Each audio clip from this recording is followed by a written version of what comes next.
Welcome back to another edition of the Rodcast, the Friday edition of the Rodcast. We like to call it the Freak Flag. Feel good, fake it till you make it. Ric Flair, woo! NBA Finals 5-1-2 Friday edition of the Rodcast. That's right, we do have the NBA Finals set. The Dallas Mavs will be facing the Boston Celtics. Well, we knew it was going to happen. Patrick just didn't want to jinx them, but now it is official. So we'll get into breaking down the matchup, talk about game 5 last night where the Mavs just put an Old Testament, old biblical style butt whipping on the Minnesota Timberwolves. We'll break that down. Also, great article over at Athlon Sports, quoting anonymous coaches about conference foes in the SEC. So, of course, they're talking about Texas. So we'll talk about it. We'll get into what they had to say about Texas and what the anonymous coaches had to say about the rest of the rivals Texas has coming up, those renewed rivalries in the SEC. We'll get into that and talk some Texas football when we go behind the burnt orange curtain. Also, I believe I found a little bit of the secret sauce to Sark's sales pitch.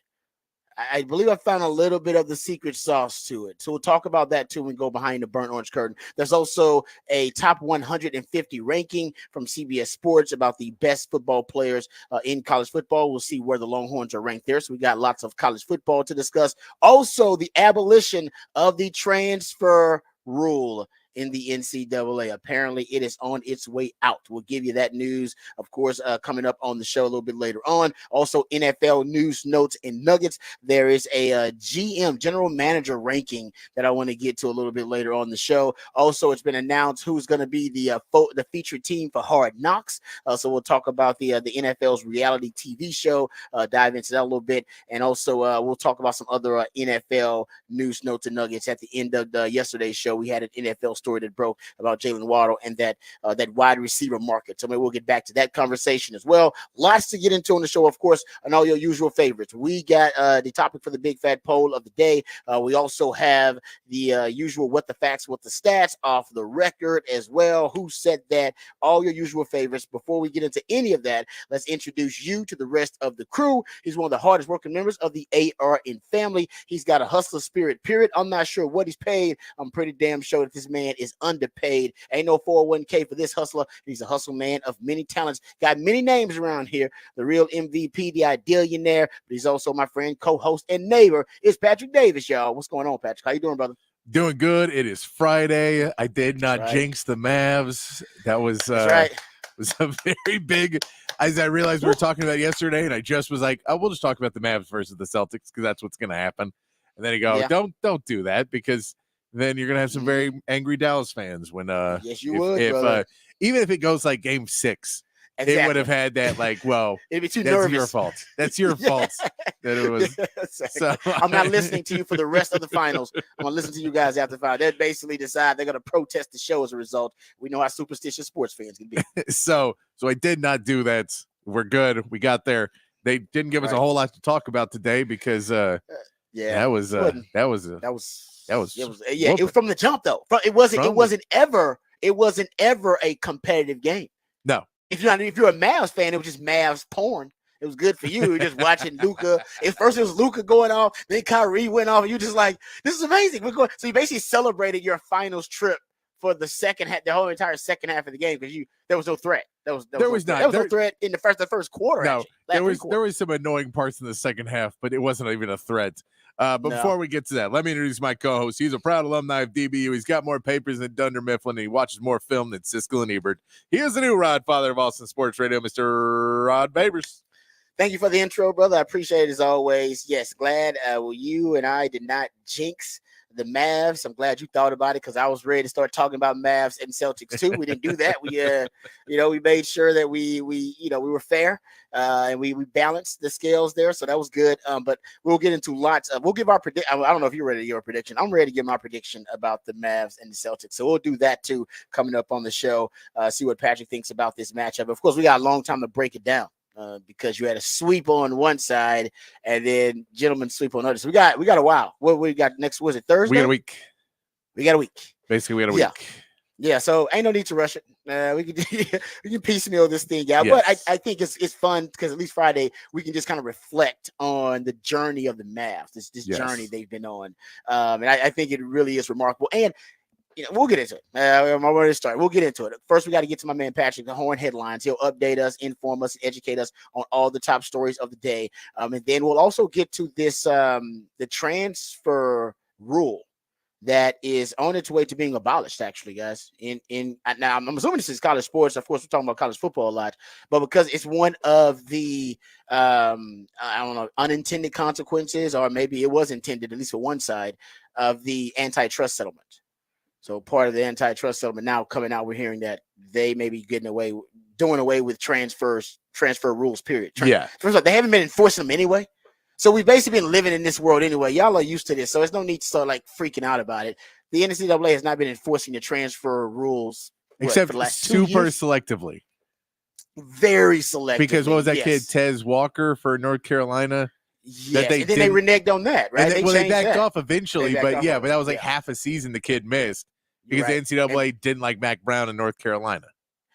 And Mac Brown called him out. Mac Brown never calls people out publicly. No, Mac Brown, because first of all, Mac Brown wrote a very nice letter, but the letter was trust me, it had a lot of passive aggressive Mac Brownisms in there, and Mac went after. Mac never really does that, but he went after the NCAA. Well, yeah, because that was the kind of stuff of like everybody's picking on us. Everybody's doing the same thing. Everybody's running by the pool, and then they start yelling at you for running by the pool. They're like, "You're out of the pool for 30 minutes." Like, what? I was running a group of 10 people, and you just threw me out. And that was, hey man, trust me, I bet that does happen though. It does. It does happen. Yeah, and with Mac's like, that's not fair, man. Y'all are out for us because you caught us cheating and you couldn't do anything about it. It was the largest academic fraud scandal in the history of these. That was a while ago. Anyway, it was. But you're right. We'll get into that too, because it's a story that's kind of going under the radar. But I think it's a very revealing a headline, because it shows you this change that's happening. I don't think people are ready for how drastic it's going to be.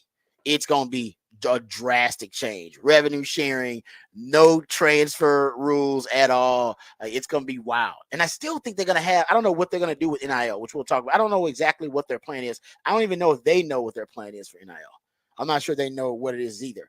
And then when you're talking about revenue sharing, we'll get into it, but I wonder if, there are going to be some type of contracts involved here, something like that. So, and if they're doing away with the transfer portal rule, what are the rules within conferences? Because SEC has their own conference rules about transfers. And I wonder if this will, supersede that. So we'll talk about all of that coming up a little bit later on, but let's get first to the Horn headlines. Let's get updated, educated, and informed on all the top stories of the day. Then we'll come back. We'll discuss some NBA and talk about the Mavs and their journey to the NBA Finals. But first, let's hit the Horn headlines with Patrick Davis.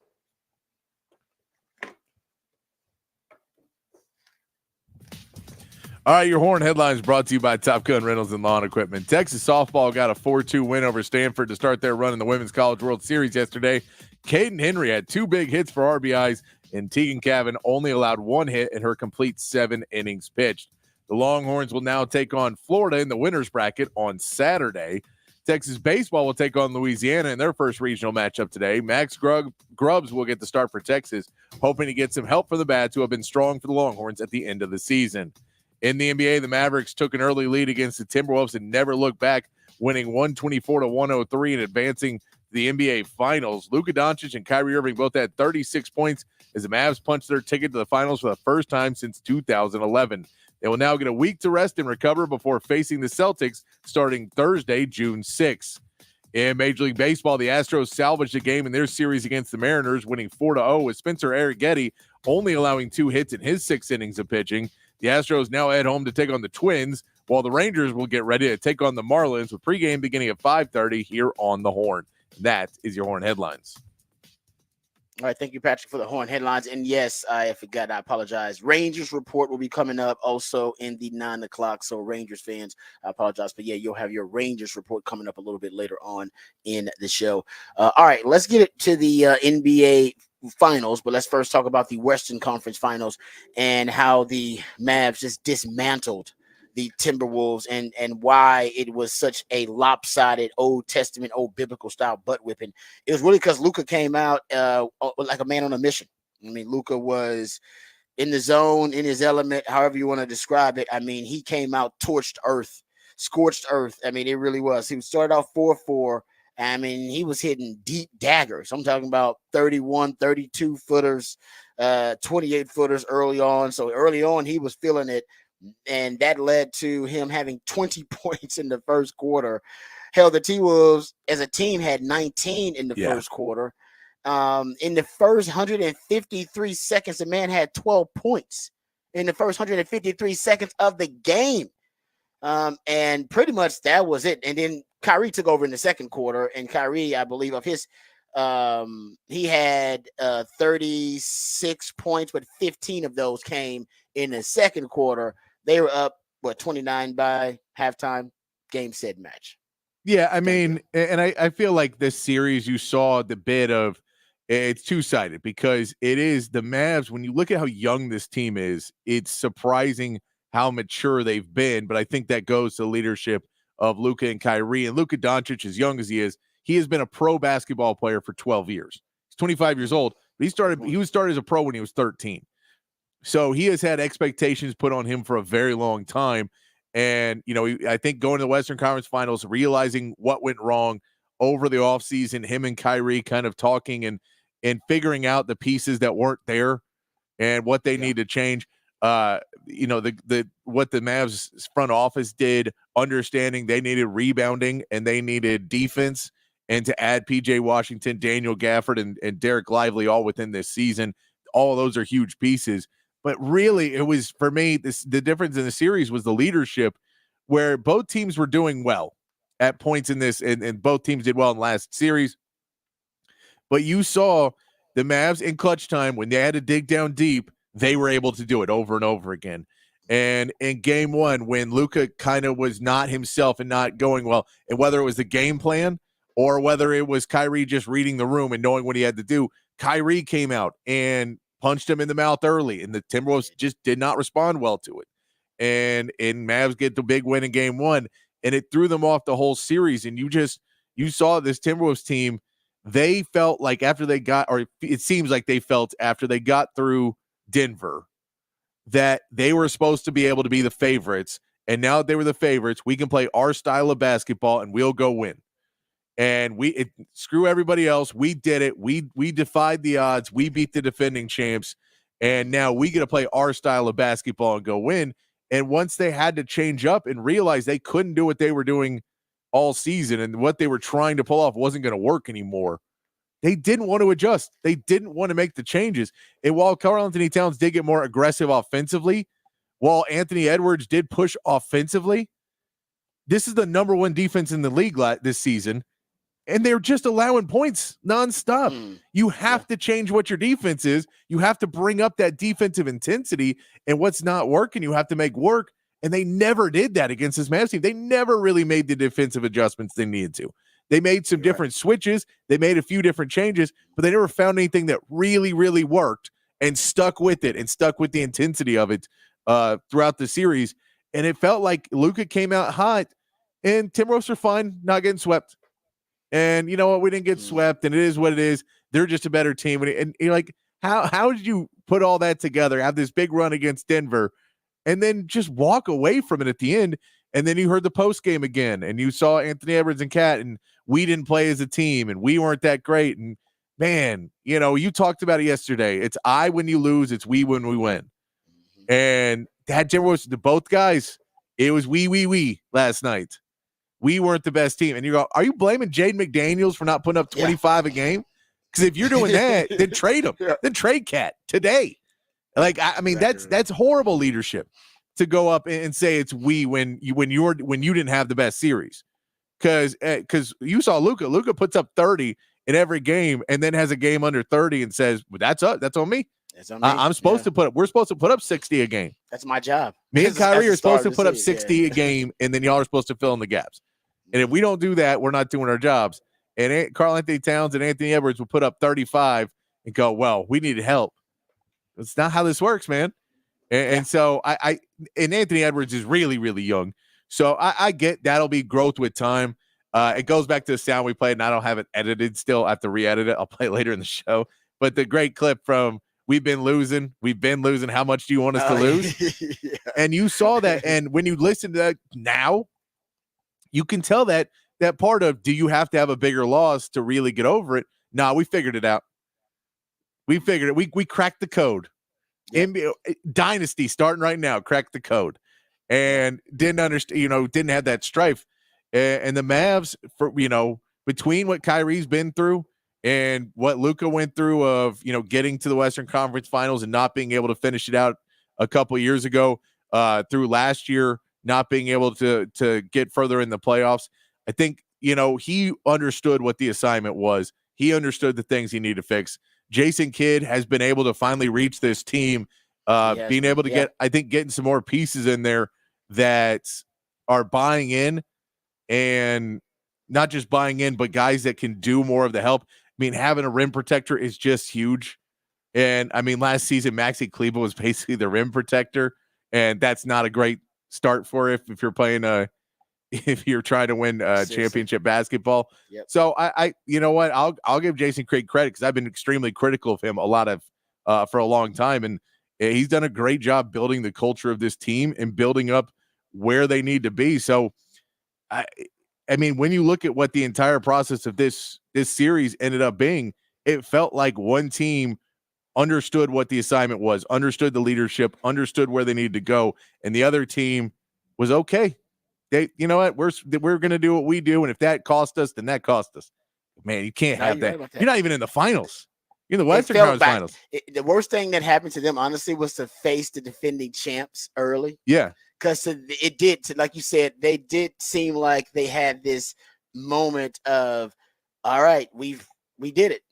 We did it. And we did it. We Crown beat the champs. So yes, exactly. We're going to end up being the champs because we just beat the champs. And I was like, well, no, that's not the way it works. And it's like, that's when they peaked as a team. And I think because, like you said, psychologically, they may have, as a team, almost relaxed, and instead of them, becoming doubling down and becoming more focused, reaffirmed in their goals, they did. And it seemed like they relaxed and they started to believe the hype.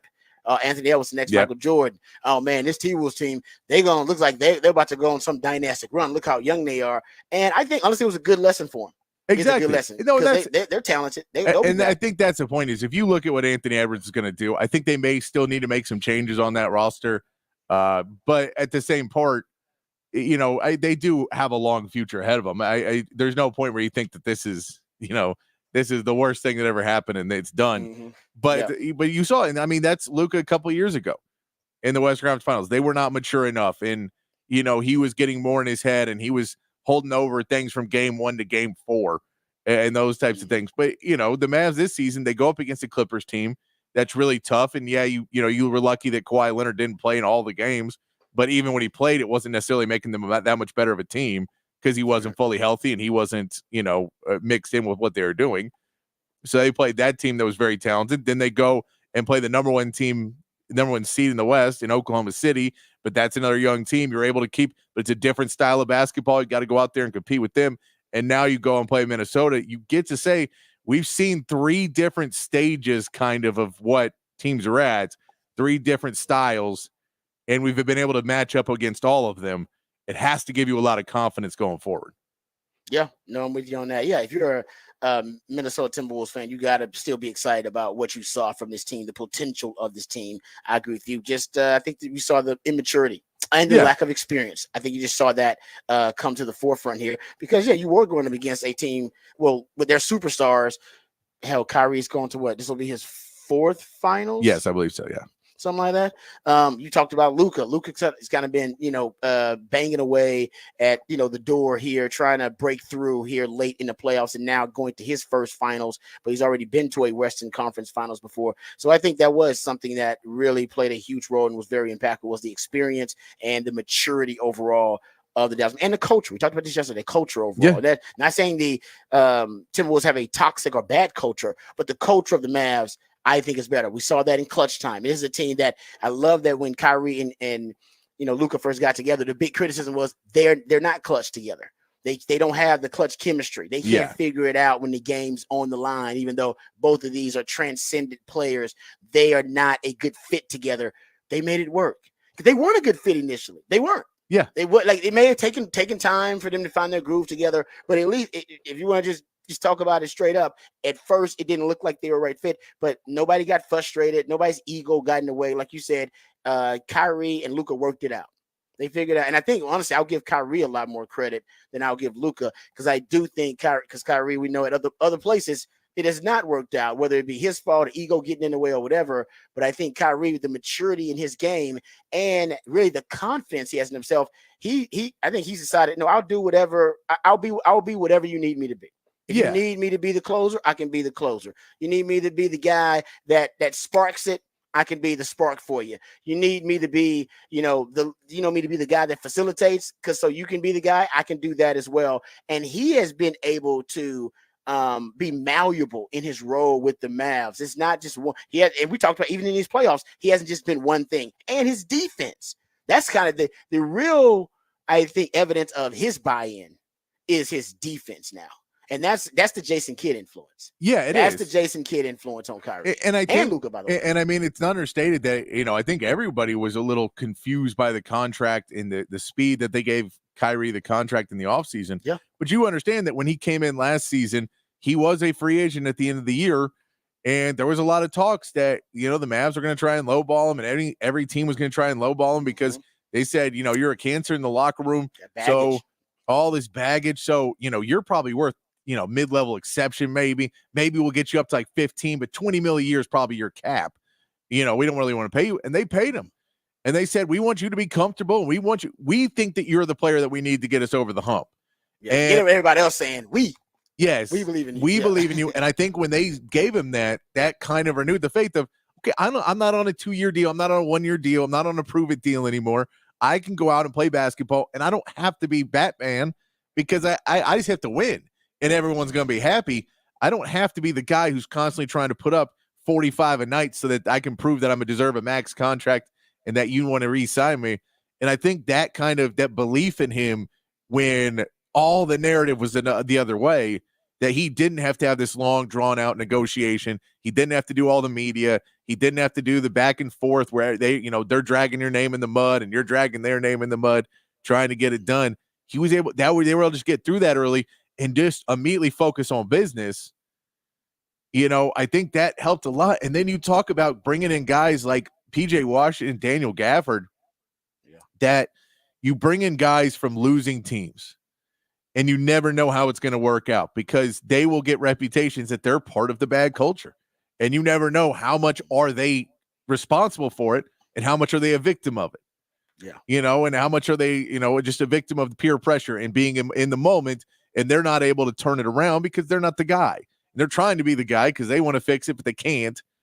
And they were able to be brought in, and for whatever vetting they did, they found 2 guys that want to be there, that are bought into it as well. And it's just a really masterful job they've done so far to be able to put this together in pieces where it never looked fully like it was going to be good enough, especially in the Western Conference. It just never looked like it may look like they were still a piece away. You never knew how they were going to get it. And I mean, Luka being just Luka Doncic and how good he is, throw in Kyrie being able to step up in those big moments. But really, it's the rest of that team, that defense, that if you asked most people who is a better defensive team in this series, a lot of people would say the Mavs. And that's insane when you talk about, especially first half of this season, much less last season and then the number 1 defensive rated team, the defensive player of the year, and all of that on the other side of the ball. And you can say the Mavs probably play better defense as a team in this series. That's not what's supposed to happen. And so that's a ton of credit to Jason Kidd and the staff. And, Kyrie really leading the way by trying to step up defensively. But unfortunately for them, they don't have to play a team that does have culture, that does have experience, that does have a lot of defense in positions that you play against. Yeah, it's going to get tougher. That's all. And so, it changes what you got to do. That Kyrie and Luka, especially Luka playing defense, and they could hide him a little bit more. You can't hide Luka against this team, against the Celtics. There is no one to hide him against. You could kind of hide him against Jaden McDaniels, and it hurt him in game 1, and a game they still won. But eventually, Jaden McDaniels cooled off, and you could still hide Luka at points and use him on doubles and not have to have him be, the focal point in playing defense. But if you do that on Derek White, we've seen what he can do.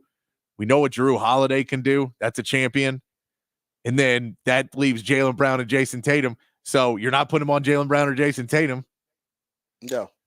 No, I agree with you. Like trust me, it's going to be no small feat. It'll be a Herculean task for them if they want to get to the title. But I love that Kyrie has a history here. Yeah. I love that Kyrie has a history with Boston and not a good one. So he's got extra motivation. He won't talk about it, and that's good. He's going to keep it classy. They asked him about it. He said, hey, they're in between us and our goal, period. That's it. I don't want to talk about the history of it, but you know, he's a competitor, so it's something that he's thinking about. He'll have extra motivation.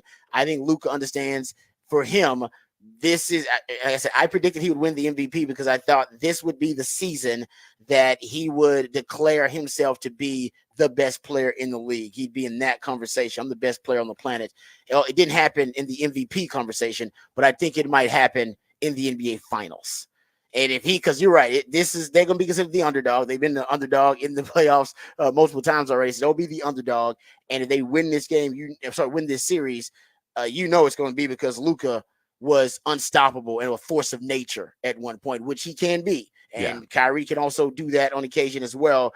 I don't know, man. I think I'm going with the underdog in this matchup. I am going to go with the Mavs because they're peaking at the right time. Sometimes it's not about the best team. Yeah, the Celtics are the better team. There's no doubt. They're the better team. Roster, top to bottom, we all look at that. The experience, they got it all.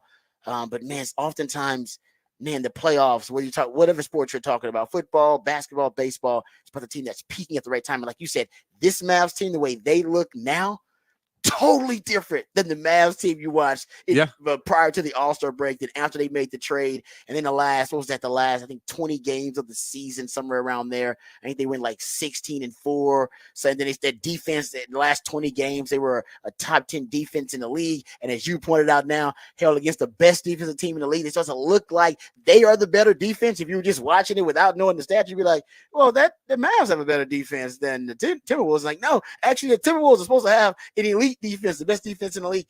I don't know. I'm feeling like the Mavs are peaking at the right time, and I like the secret sauce they have. We talked about that yesterday with the culture.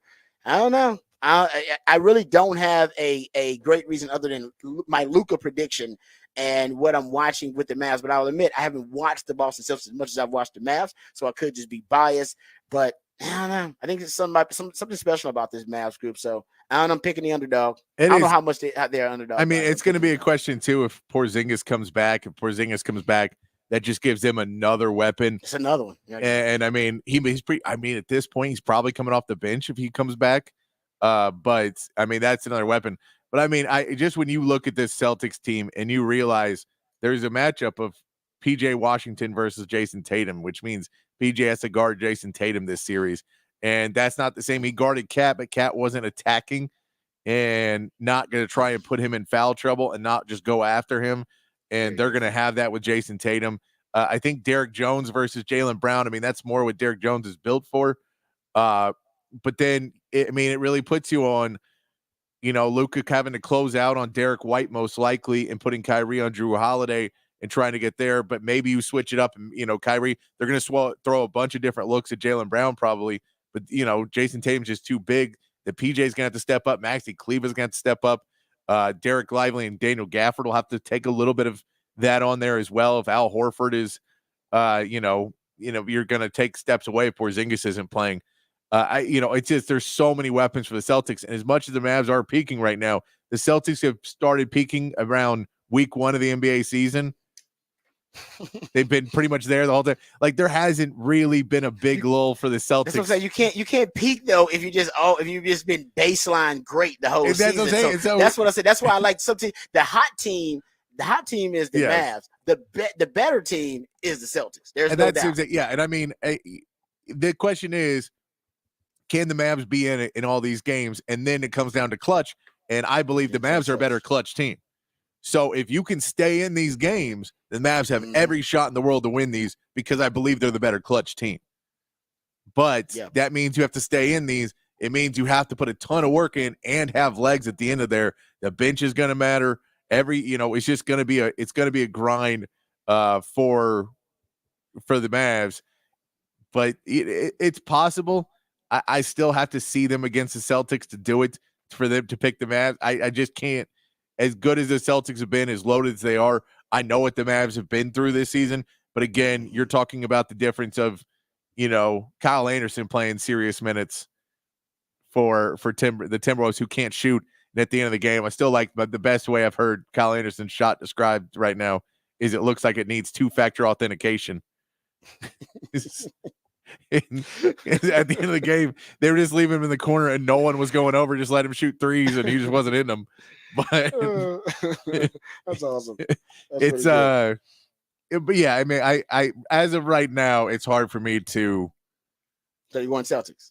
It's hard for me to pick against the Celtics right now. So you're reluctantly picking this. Look, Celtics. I want to believe that the Mavs can keep it close and then win some of these games in clutch time. I want to believe in that. I just have to see it first. I can't. There's just Luka. So many weapons on this team and so many players that are two-way players on the Celtics right now. I think Luka can still have a good game. The question is, does PJ Washington disappear in this series? Does Kyrie Irving fall back a little bit in this series? And if so, if those guys go, you may be able to have Derek Lively and Daniel Gafford get a million lobs. I don't know how they're going to play that if they don't really have the big men in there to stop them. So I think you'll see more of that. Derek Lively didn't miss a shot. He missed a free throw. Did not miss a shot in the Western Conference Finals. Went 16 for 16 in his Western Conference Finals. Seriously. But it's gonna be rough where how you match up in one of the best backcourts is going up against the best defensive backcourt in basketball. I know. No, trust me. I don't have a reason to do it, but I'm doing it because my Luka prediction is. No, I like it this way. That I think this is Luka's kind of coming out party, if you will. Yeah. Where everybody's like, oh, Luka's the best player. And then he wins, like you said, you predicted, he wins the MVP next year because of what he did in these playoffs. And that's just going to be kind of a collective award for like the calendar, like the year. Yes. Like that calendar year for him. And I think that's kind of where it's going for Luka. So I'm going with the Mavs. I'll go with the underdog. So that way I'll feel good about watching the games, Mavs fans. I won't pick against your Mavs fans. And you know what? I'm a Houston guy. I'm an H-Town guy. So I didn't want to do it. I'm doing it because I'm caught up. I'm swept up. Swept up in the hype. I'm watching.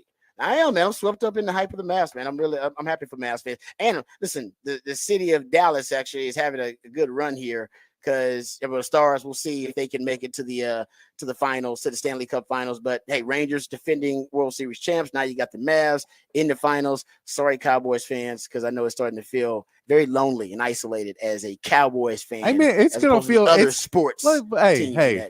Cowboys fans are going to feel great till about week 9 or 10. We know, hey, you're a Cowboys fan. You always feel good for a while, don't you?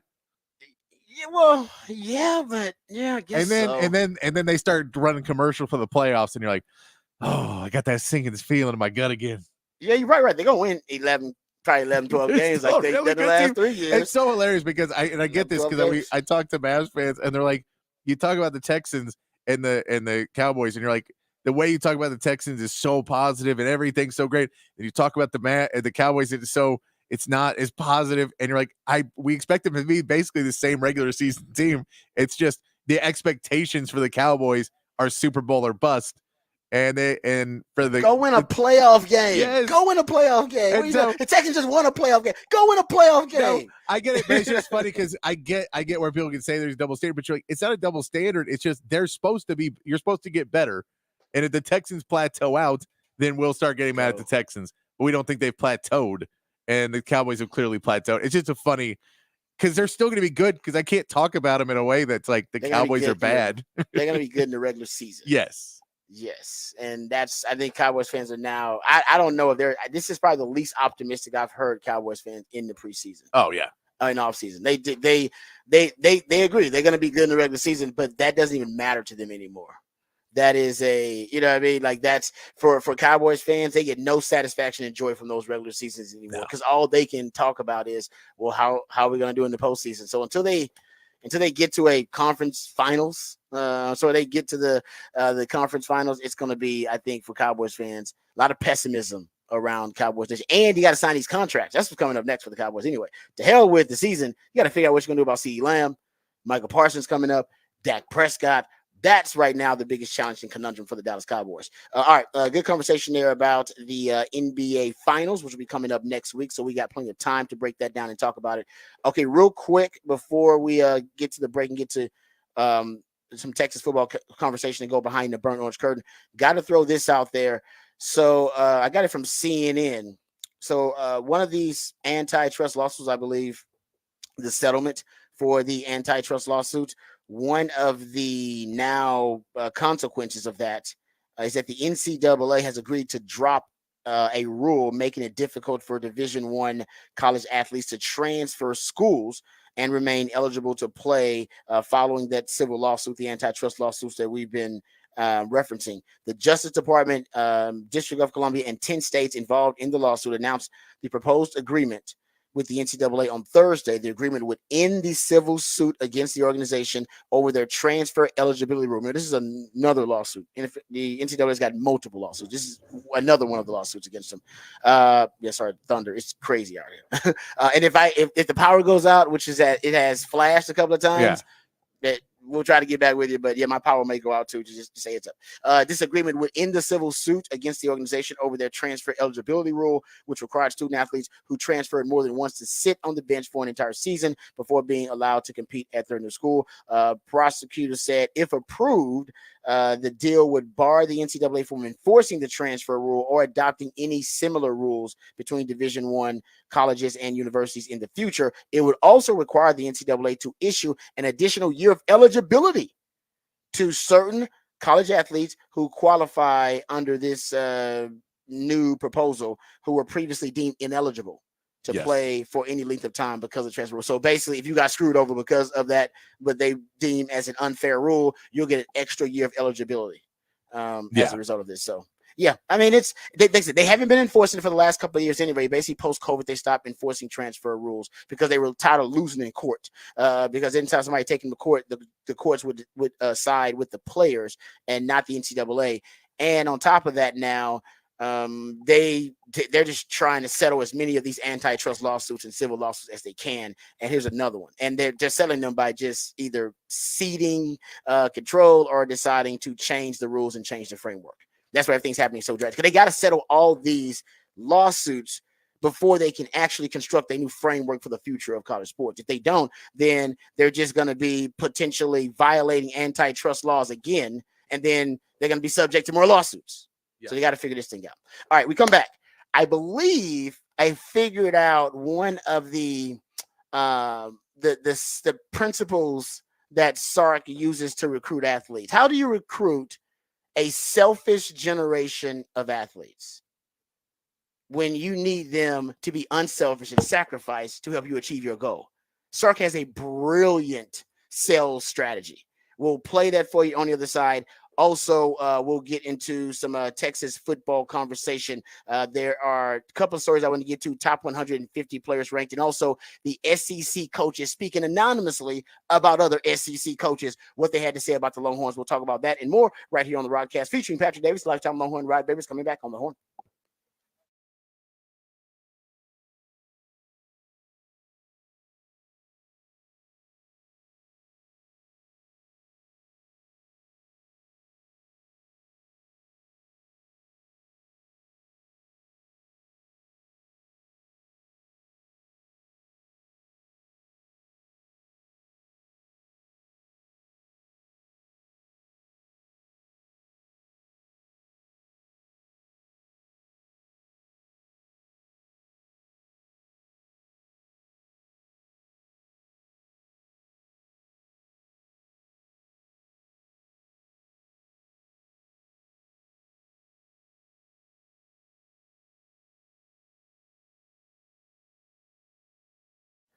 Hey, what's up, folks? Lifetime Longhorn Rod Babers here. Let me tell you about Dr. U and his fantastic team, because Dr. Record can handle anything, any concerns you may have about your dental health or dental hygiene. Doesn't matter if it's general dentistry, teeth whitening, dentures, porcelain crowns, veneers, dental implants, full mouth reconstruction, even root canal therapy, whatever it takes to ensure you're getting the best quality dental care available. That's what Dr. Eckert and his all-star team are all about. As a matter of fact, he's always on the cutting edge of the technological advances in general dentistry. And because of that intellectual curiosity, right now, he has the ability to give you a brand new smile in just one day. No time spent without teeth. You'll get temporary fixtures until they can complete your permanent smile, and you'll smile again with confidence and eat freely without pain or discomfort. We're talking about a lifelike permanent solution. So if you've been told your teeth need to be replaced, don't freak out. Just call Dr. Eckert today to learn about this revolutionary alternative to dentures. And it's a revolutionary alternative to dentures, and it's a complimentary consultation, which means you got nothing to lose, but you got so much to gain. A brand new smile in just one day. It sounds too good to be true. It's not. It's just Dr. You. He knows that a confident smile can truly change your life, and he wants to change your life for the better. So give him a call today, 512-345-3166. That's 512-345-3166, or visit dreckert.com, DRUECKERT.com.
All right, welcome back to the Rodcast. Time to get to some Texas football conversation.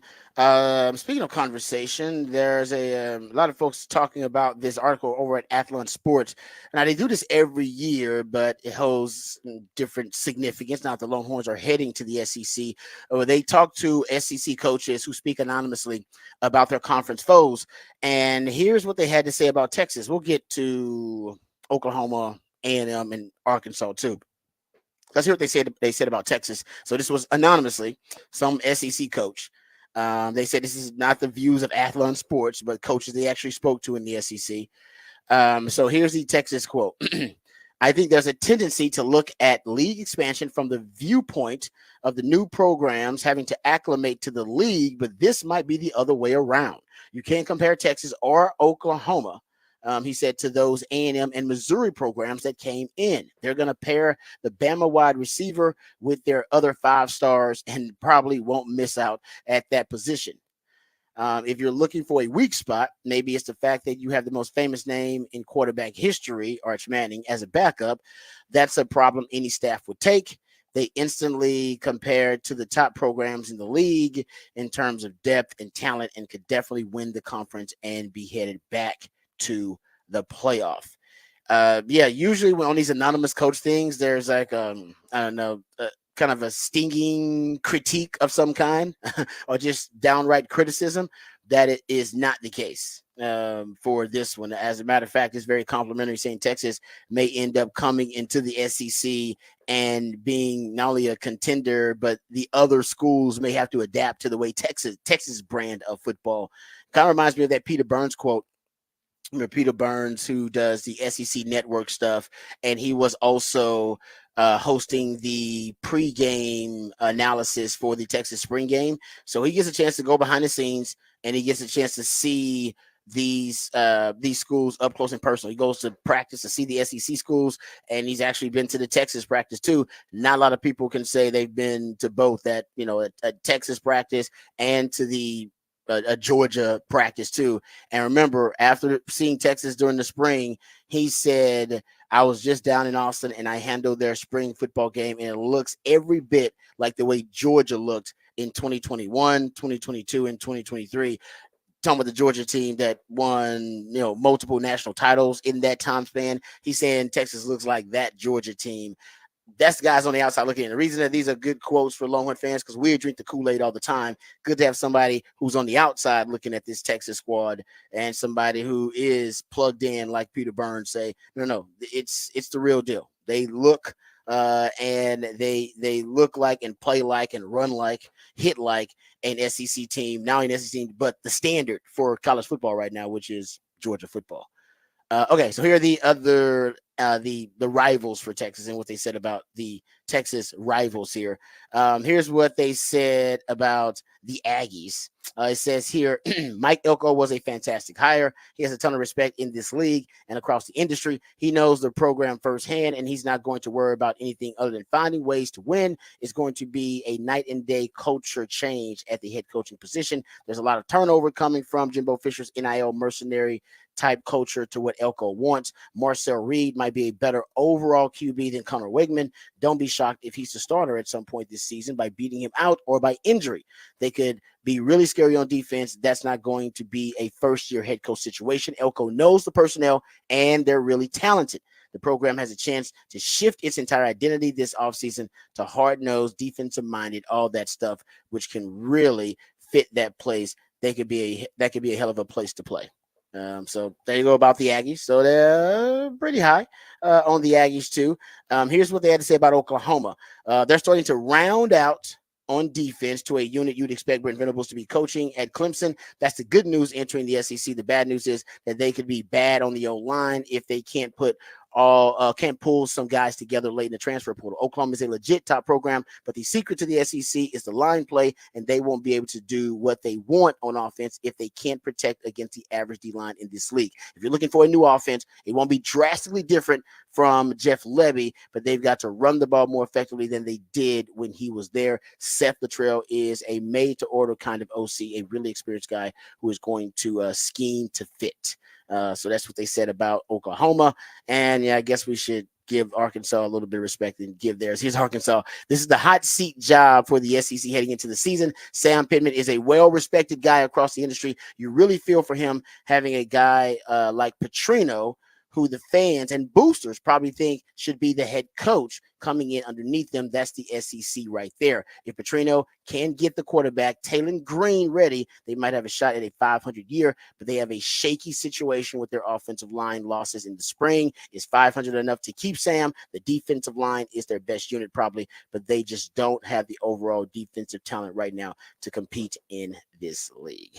All right, that's what the anonymous coaches in the SEC had to say about their conference foes. All right, we'll save the Sark sound for later on. I'll give you kind of the secret sauce to Sark's selfish, his sales pitch to some selfish players these days, and I think it's actually a really good one. We come back though, we'll have a topic for the Big Fat Poll today, and also we'll learn about, of course, 512 Friday right here on the Rodcast featuring Patrick Davis. I'm Lifetime Longhorn. Rod Davis coming back on the horn.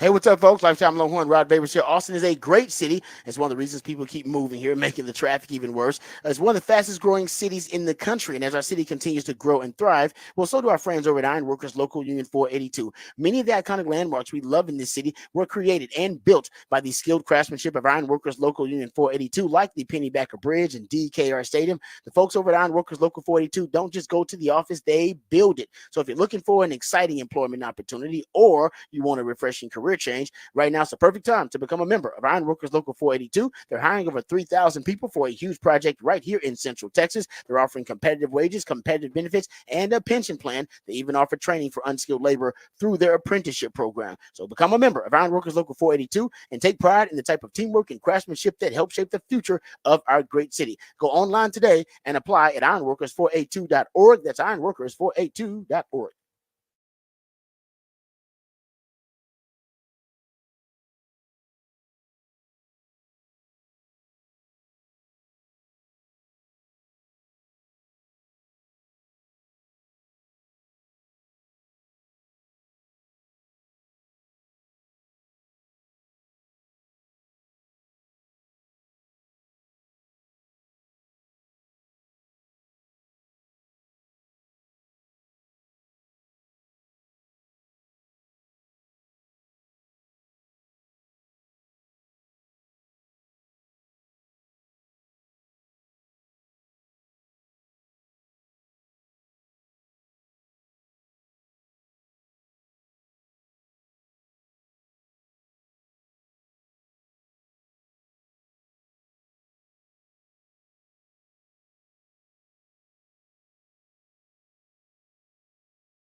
Back on the Rodcast on a 512 Friday where we play local music for you that you can go check out around town all weekend long. And this is Wayne Sutton.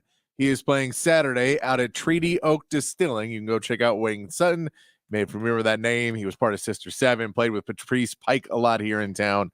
Does a lot of solo stuff now and some other really cool artists. This song is him with Bill Palmer. Lots of cool stuff that he does. So check out Wayne Sutton this Saturday. Let's get to the big fat poll of the day today. Text lines open 512-447-3776. Patrick's big fat poll of the day on the horn. Big fat poll of the day today is an easy one, but I'm going to give you two. So I'm going to give you one for the text line, and then one we'll do voting online and do voting on the text line too.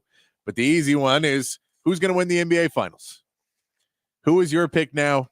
We set. We know that Mavs Celtics. Who do you have winning the NBA Finals? And then a fun little Friday poll for you guys. Now that I don't have basketball to watch for a week, what else am I supposed to be watching?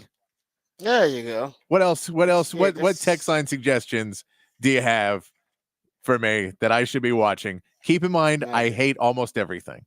Yes, he does. So I don't really watch dramas. I don't watch many things that are too long or long episodic. But yeah, let me know if you got something that's like you should definitely need to watch this. Then send that to me. Let me know on the text line 512-447-3776. So give me any suggestions of things I'm supposed to watch now that my basketball viewing is dwindling. We're at the end of that, and I'll watch baseball as well, but I don't watch baseball every single night like I watch basketball pretty much every single night. I'll watch it intermittently and also turn off bad games. So like if I'm watching the Astros and they're getting stomped, then I'll turn it off and then I won't necessarily go. I have the MLB TV package, but I won't necessarily go around and just watch all the games. Maybe if I see like a no-hit bid or something like that or a good game in the eighth, I'll flip over to that sometimes. But I do not standard watch MLB as much as I do. Yeah, your tastes are so different than mine. I don't even know if stuff that I watch would even appeal to you because you don't want stuff that's long. You don't like drama at all. You basically want comedy in short, like basically kind of short skits and right, kind of snippets. Honestly, you should try because you may like it because the episodes are really short, and then you can watch. You have Netflix, right? I don't right now. I need to get it again because things Netflix are going right now. Okay, yeah, you can steal some. It's hard to steal the Netflix now because they're cracking down. But there's a show on there I think you might like. Shane Gillis, I think is his name. Tires. Yeah, you might like that one because it's like the episodes are short. It's it's really quick, fast, and he's pretty funny. And it goes really. I mean, I think it's like 6 episodes. I watched the whole thing. Yeah, no, it's that, and then I'll give people a thing of like the stuff I'll watch. I like short documentary things and stuff like there that. You go. So you want stuff quick. So quick it's like Forensic Files was always the best because Forensic Files was 30 minutes with commercials. So if you watch the streams of those, they're like 22 minutes, and it's like, hey, this person died. Here's how he did it, and here's how we caught him. Boom, done. And then you watch other ones and you watch other true crime shows and they're like, she was a nice lady. I'm like, I don't care if she was nice. She's dead. Yeah. Just tell me what happened. You wouldn't like the true crime. I don't want true crime that plays out. So I want different episodes and stuff like that. Yeah. You wouldn't like that at all. No, I like. Yeah, you want stuff that gets right to the point. Right, you don't to even like an hour Dateline is too long. I'm the type of person that sees a movie trailer and I read the Wikipedia and I'm like, done. I got it. I got the plot points. I understand it. I need it. I don't. That's all I get. I'm the exact opposite. I'm like, oh, I'll watch that. I'll watch that. I know it's gonna be a bad movie. I still might check it out. So there you go. All right. Suggest something for Patrick. And now that basketball season might be over, he needs something between the end of the finals and summer league basketball starting up. So he's got a little bit of time. But Patrick by now, so choose accordingly, suggest accordingly. All right, we'll come back. We'll get into some NFL news, notes, and nuggets on the other side. There's some GM rankings that I want to get to. Also, we know the feature team on Hard Knocks. We know that's going to be. We'll dive into that and more. Roger Rant as well, right here on the Rodcast featuring Patrick Davis on Lifetime Longhorn. Rod Davis coming back on the horn.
Hey, what's up, folks? Lifetime Longhorn Rod Babers here. Yeah, we got some rain, which actually can be pretty good for the yard, as you know. So if you've got some of those brown patches in your yard right now, you can head on over to Callahan General Store, take advantage of all the rain that's coming. Get everything you need: the Bermuda seed, get the fertilizer, get the amendments. You can get the soil there to make sure your yard is in top-notch shape.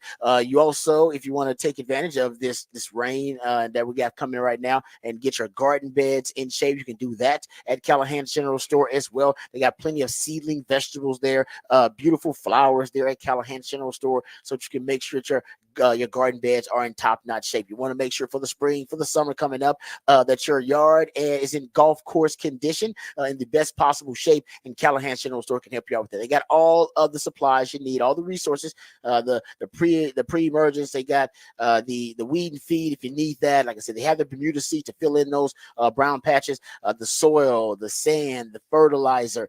They have all the seedling vegetables and all the flowers, as I mentioned, but more so than any of that, what they have is the know-how, the expertise. That's what you'll value. We have Charlie Wilson come on, who's the CEO and general manager of Callahan General Store every Wednesday, and he always gives you a little tip, all right? Something that'll help you out, whether it be last time he came on, he talked about what was bugging us, no pun intended, all the bugs that are starting to pop up, right? You got spring here, so a lot of the bugs are breeding, and it's perfect weather for them to breed too. So you got the flies everywhere, you got mosquitoes everywhere. They also have things there at Callahan General Store to keep that under control so you can enjoy your outdoor living space. So take advantage of that as well. The expertise, the know-how, the knowledge that all the folks there, and the fantastic customer service they have there at Callahan General Store. It's a one-stop shop. You know where it is, 501 Bastrop Highway between downtown and the airport. Every day is a great day to make it a Callahan's day.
Welcome back to the Rodcast, a 512 Friday edition of the Rodcast. Actually, it is a freak flag, feel good, fake it till you make it. Ric Flair, woo! NBA Finals 512 Friday edition of the Rodcast. So shout out to the Mavs who are in the NBA Finals. But 512 Friday means that my man Patrick plays jams from local bands, very talented human beings that you have a chance to catch live right here in the ATX. Who we jamming right now, Patrick? This is one we talked about on Wednesday. Rickshaw, Billy's Burger Patrol playing Saturday at the Oh, that's right.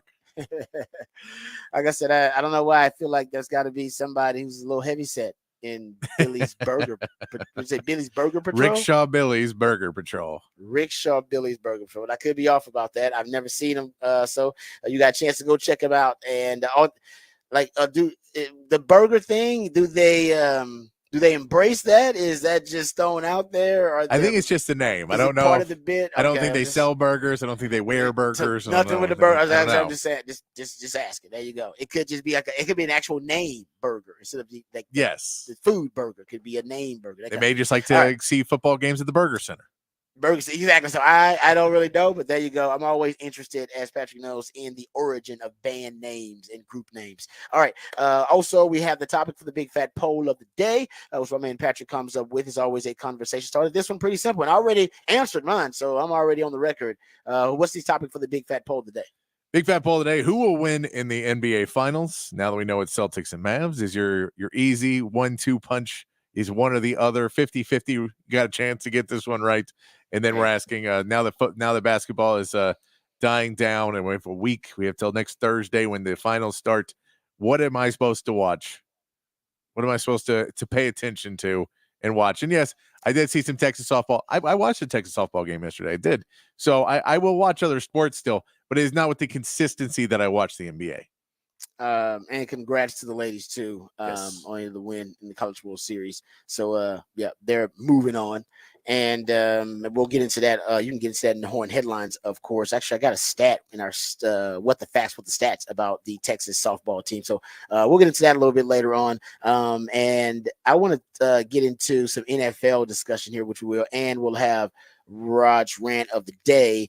Also, that Steve Sarkisian sound I want to play, I'm going to give that to you because I think it's a simplistically brilliant sales pitch. I think that is helping Sark in recruiting. A lot of things are helping Sark in recruiting, but also I think this philosophy seems to be helping him a lot in recruiting. I believe it so. Okay, so we'll get into that too coming up. But first, before we dive into any of those topics, let's get educated. Let's get informed. Let's get up to speed on all the top headlines of the day with Patrick Davis and the Horn headlines.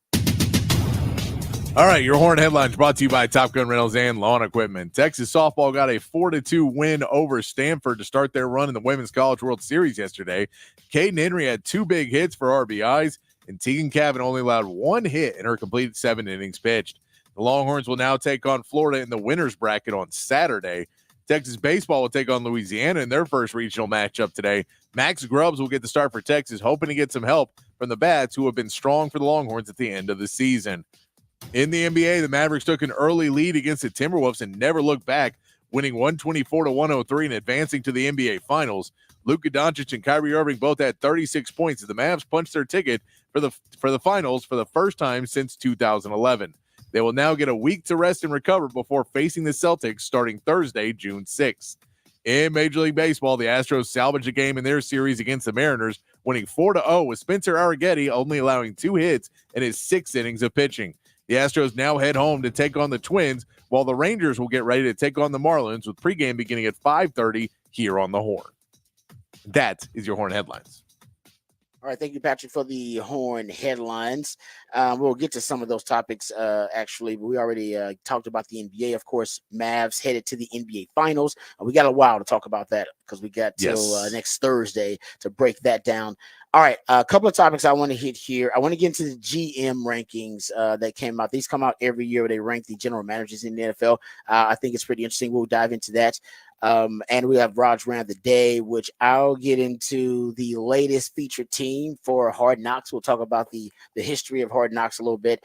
But first, I want to hit this Sark audio. I got this from it's basically one of his coaching clinics, I believe it is, that he's talking about here. But it's a really interesting, I think, kind of insight into what may be part of Sark's sales pitch in recruiting. And really not in sales pitch, not just in recruiting, but sales pitch in terms of getting guys to buy into the culture. Yeah. These days, and I'm not trying to be an old man criticizing folks here because it sounds like that. Because of social media and because of the way kind of our society is structured, sociologically, young kids are selfish, more, self-interested. Social media does that to you, right? Everybody's looking for their 15 minutes of fame. It's just, it just kind of forces that onto you, right? You literally have Instagram where you take pictures of yourself. Like they have things they call selfies. You never took a selfie when we were growing up? A selfie, because it's about myself. I'm gonna take a picture of myself with myself because I need to see myself. And it's like, what? Look in the mirror and then you're good. You say you're looking good. But no, it's just, so I'm not criticizing them and saying, oh man, it's a downfall of society because it's such a selfish generation. No, it's just kind of naturally, it is it's actually us. But it is really, I think, influencing our young people to have a kind of egotistical mentality. But like I said, I think they get past that, they mature past it. But I think you would naturally go through that as you're a teenager and a young person anyway. And social media and everything is kind of just exacerbated. I think we all went through that really selfish phase, all about us. But I don't even know if you really get out of it. Like think about college football, right? With the transfer portal and NIL. Like we encourage them, hey, your brand. Think about you and your brand, your brand. Like we encourage them to be thinking about themselves and their brand, and nothing wrong with them. Just saying like that's just where we are in society. Yeah, I mean, you think about how many all these kids are now told if they're any good and they're getting D1 offers, you gotta look out for you first. You gotta take care of yourself. No, because they ain't gonna take care. No, they're gonna try and screw you over. And I mean, you get told that. I mean, that's basically what you get told entering the workforce now in any world is, hey, by the way, there's two people. There's people that are gonna try and screw you, and you. So, boom. So you got to take care of yourself. Right. And that's just the sentiment of society in today's world and for a lot of people. So, and especially for if people are going to try and take advantage of you or try and push and be a part of, your orbit, they're going to push you like that. So it is what it is. Exactly. And that's why I'm not criticizing it either, because that sometimes that is good. That's good advice. Yeah. Like, hey, you got to look out for yourself. Look out for yourself. But like you said, that happens a lot now. That's probably the overarching theme we're talking about here. So how do you recruit players and how do you convince athletes these days to be all in and buy in, even though they're naturally selfish and self-interested? Here, I believe, is Sark's sales pitch, and I think it's a brilliant one. Here's the spin. Okay, so no one in our program should ever use the word sacrifice. We don't sacrifice anything. We invest. Just keep investing in the program. I don't want our players to give anything up. I want them to put in. Keep putting in so that they get a greater return on their investment in the end. That may be a championship. That may be an opportunity to play in the National Football League. That may be a degree from the University of Texas. That may be an internship. That may be a job. That may be another investment opportunity with the money they make in the NFL, but they've got to invest in themselves and they've got to invest in the program to get the return. We don't sacrifice. I don't want our players to give anything up. I just want you to invest. Continue to invest in the. It's brilliant. It's a brilliant strategy. I don't want you to, because back in my day, there was a lot of talk about sacrifice. You got to sacrifice. You got to sacrifice. You got to give up something. You got to sacrifice for the team. Sacrifice, for the overall greater good. And I understood sacrifice. I really did. I was like, oh, okay, I get it. And you need to understand sacrifice and commitment and all those things. But when you're dealing with a generation that is very self-interested and that have been influenced to be, like you said, egotistical, look out for yourself, sacrifice might not go over as well with the like it did with the previous generation, like old heads like me. But investment, these kids love investment. All right, because investment implies I'm getting return on that investment. Where's my ROI? I'm gonna get something back for that. And you get something back in return for sacrifice. You do. We all know that that you get something back in return for that. Whether you're talking about cultivating your character, building relationships, learning life lessons, we all know that comes with that. But like I said, you're just trying right now. You're trying to talk to 17, 18, 19-year-old kids and convince them to buy in and convince them to be a part of what you're building. And sacrifice may not go over as well. No, all right. But investment, oh yeah, investment sounds like, so I'm investing. So how much I'm getting back and when I'm getting it back because I'm investing right now. It's a brilliant strategy. I think it's brilliant. I also throw in with the NIL world. It's a different world of, when we talk about sacrifice, a lot of sacrifice is done because you can't invest because you got no money. So you're sacrificing your comfort. You're sleeping on couches. You're doing whatever you can to sacrifice to get where you need to be. And you say, I'm sacrificing myself, my mental health. I'm sacrificing wherever else. And so it's a different world. But these kids now have they have money. So they don't they're not sleeping on couches. They're not going hungry. So what do you say when you say sacrifice? They go, man, I'm not sacrificing. Look, man, I'm dressing good. I'm going to do that. So if you say sacrifice to someone money, they'll say, man, I don't have to sacrifice. I work too hard to sacrifice. Totally. But if you say invest and you got money, you say invest, people go, I'm listening. Yeah. I am listening to your opportunity that you're presenting me with. I think it's a mental thing of talking to people that used to be extremely broke, trying to sacrifice to get to money, and people who have already started to get to money to get more money. It's a different word, mental thing to go through. But I'm with you. I think it's genius. Yeah, because you're right. It is. It's just at least he understands the power of the language, right? The power of language. Just I can't say sacrifice not to this group. Like you said, they got money. They're driving nicer cars than my coach. They're making more money than my coaches. So I can't be talking to them about sacrifice, investment.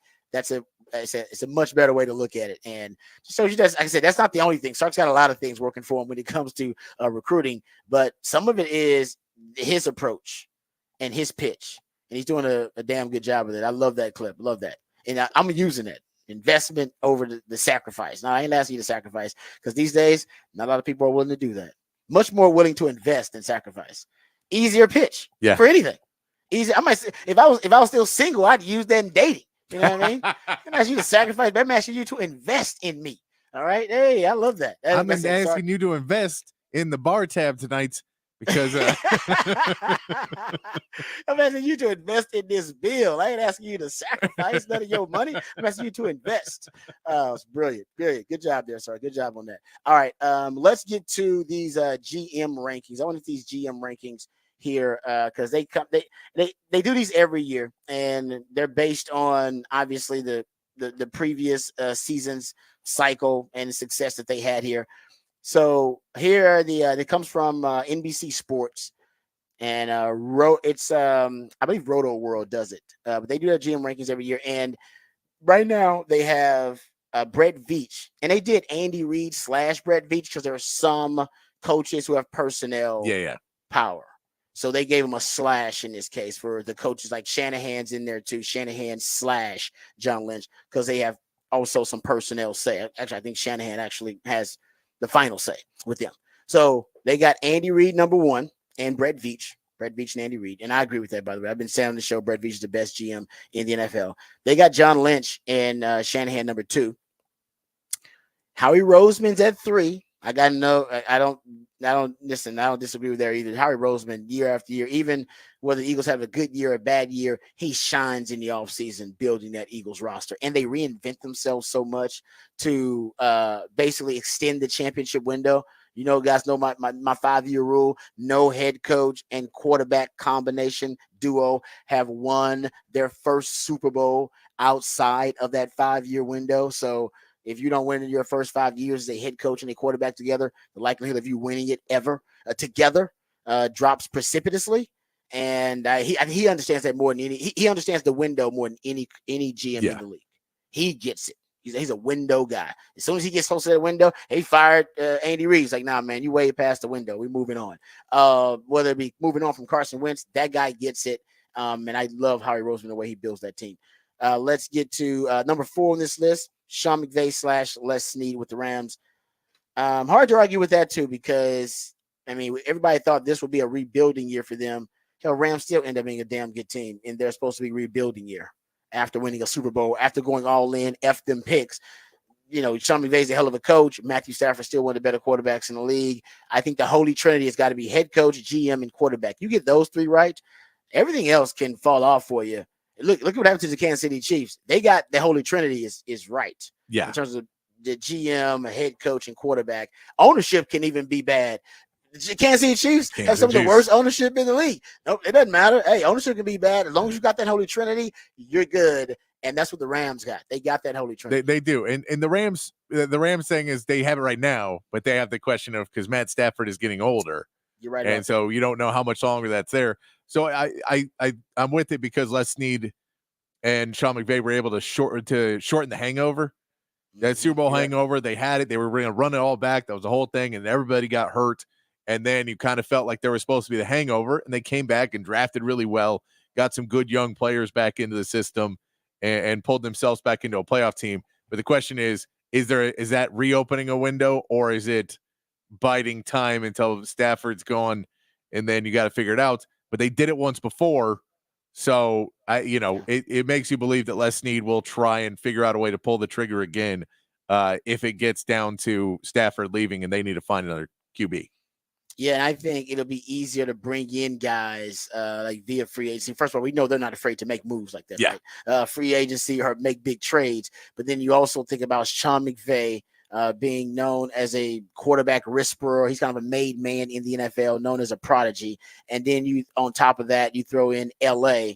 All right. And then you throw in, the fact that, that organization right there, they're right now one of the kind of glamour franchises right now in the NFL just because they're being in LA and having Sean McVay. I think it'll be easy to attract either a big time free agent or they could trade for somebody because Les Snead is savvy like that. Getting back to it, they have here Eric DaCosta from the Ravens at number 5. That Ravens squad it's loaded, so I got no problem with that either. Ravens year after year, they stay, and the way they handled the Lamar Jackson contract, I mean, they handled it brilliantly by allowing him to seek out other opportunities and then reading the market really well. They calculate the market really well, and ended up obviously motivating him to win another MVP in the process too. The Ravens are legit. They're legit. Yeah, they got Brad Holmes. Yeah, they got Brad Holmes at number 6 here for the Lions. And you can even make the argument that he should be higher.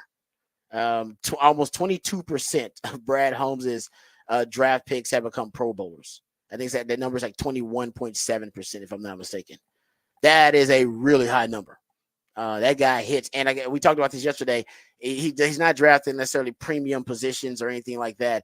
He literally goes in there looking at the best football players and to hell with the premium positions and positions that matter more. He's all about, I'm taking the best football player available at this spot in the draft, and it's worked out brilliant. It's worked out great for him.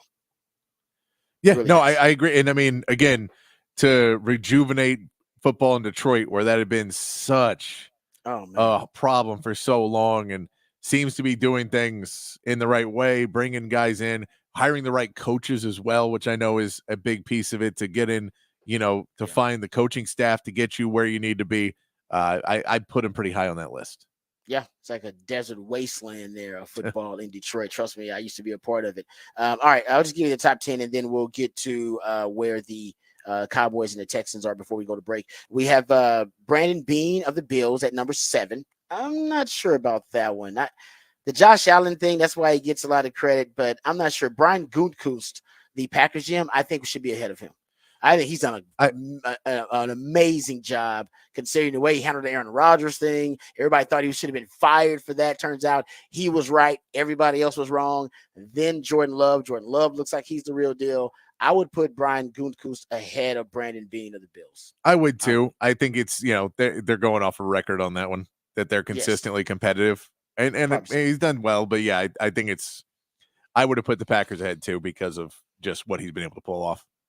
They got Jerry Jones and Stephen Jones at number 9. You say what you want, but you can't deny the roster stacked. They got 9 All-Pros. They got more All-Pros than any team in the league. So the roster stacked, GM job is to stack the roster. Roster stack. Talent ain't the issue with the Dallas Cowboys. Yep. It's a culture issue more than anything because I think some of the coaching is actually pretty damn good. You may not like Mike McCarthy. Mike McCarthy is actually one of the better coaches in the league.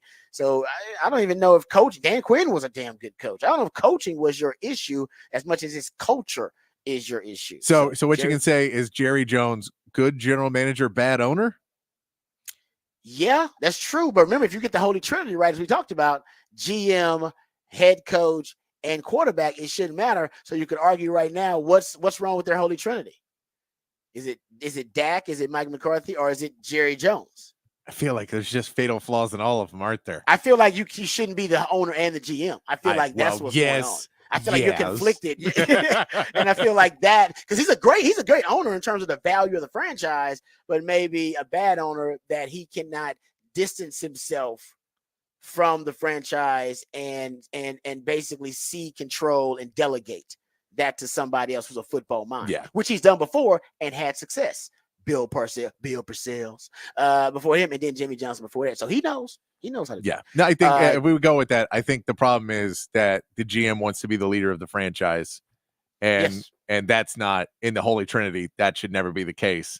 Is the leader should be the quarterback or the coach, and it should never be the GM. And somehow the Agreed. GM is the leader of this team. That's a great point. It's unnatural. Yeah. In terms of the Holy Trinity we talk about. John Schneider, the Seahawks, is at number 10. Let's see where they have my man Nick Caserio. Because I'll get deeper into this when we get Raj around that. He's at 16. Yeah. I think it's a little low. I would have put him probably closer, a little bit higher considering what he's done, but they need to see more from Nick Caserio. Yeah. They got him at 16 on this list. Yeah, they're basically giving him very little credit for the 1 year, and they're giving him more flack for not doing anything before that. Okay. Yeah. When we come back, I'll get into why I think Nick Caserio should be a little bit higher on that list, but also we'll talk about Hard Knocks. The Hard Knocks feature team will be the Bears. We'll talk about what that means for the Chicago Bears, and I'll tell you why the history of Hard Knocks teams is underwhelming. I have a theory on it. All that and more right here when we come back. This is the Rodcast featuring Patrick Davis. I'm Lifetime Longhorn. Rod Babers coming back on the horn.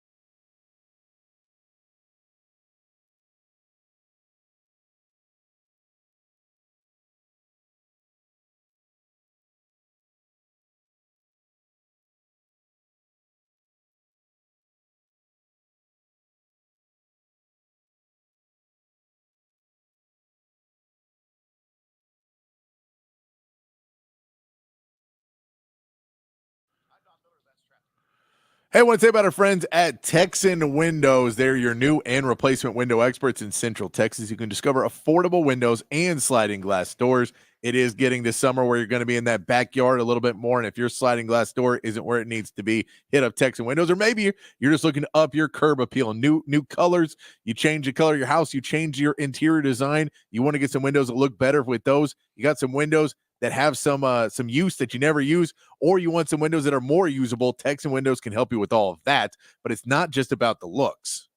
Oh, yes. It's about way more than just the looks. You can save money. That's right, folks. I'm a ball on the budget, so I'm always looking for ways to save money. And the energy-efficient windows from Texan Windows can save you money. All their windows come with argon filled double pane low E glass that'll keep your house cool during those hot Texas summer days, and also keep in the warm air during those winter months as well. So replacement windows from Texan Windows can help with energy efficiency. Energy efficiency leads to you saving money on your annual energy bills. And also around this time, this time of year, a lot of folks are thinking about the safety of their home as well. You should. And I've been thinking about that as well. I got an 8-month-old in the house now, so I've been childproofing everything around the house, and windows also are something that need to be childproof. My friends over at Texan Windows, they can help you childproof with childproof window designs. They also can help you keep up with the latest safety protocols and the latest technological advances in safety when it comes to windows. So there are tons of different reasons for you to get new windows from Texan Windows. And my man Patrick's going to let you know exactly how you can do it. Yes, you can get started at TexanWindows.com, or you can call 855-55-TEXAN. You get a hassle-free estimate by email or over the phone, or you can stop by their showroom. Got a new one in Buda, or you can head out to Fort Worth to check out their in-stock windows. Texan Windows, TexanWindows.com. Texan Windows, your window experts in Central Texas.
All right, welcome back to the Rodcast. Time to get to Rod's round of the day. I got a couple of things I want to address here. Getting back to the GM rankings, I would have had Nick Caserio just a little bit higher, maybe a couple of spots higher. He was at 16th on this list. Nick Caserio is unique in terms of his aggressiveness, I should say, at the GM position because they call him Cook Caserio for a reason because he's always cooking up something in the kitchen. He has made more trades than any other GM in the league since he became general manager. He's actually made 9 more trades than any other GM in the league since he's been a GM. I mean, that's a lot more trades and moves than everybody else.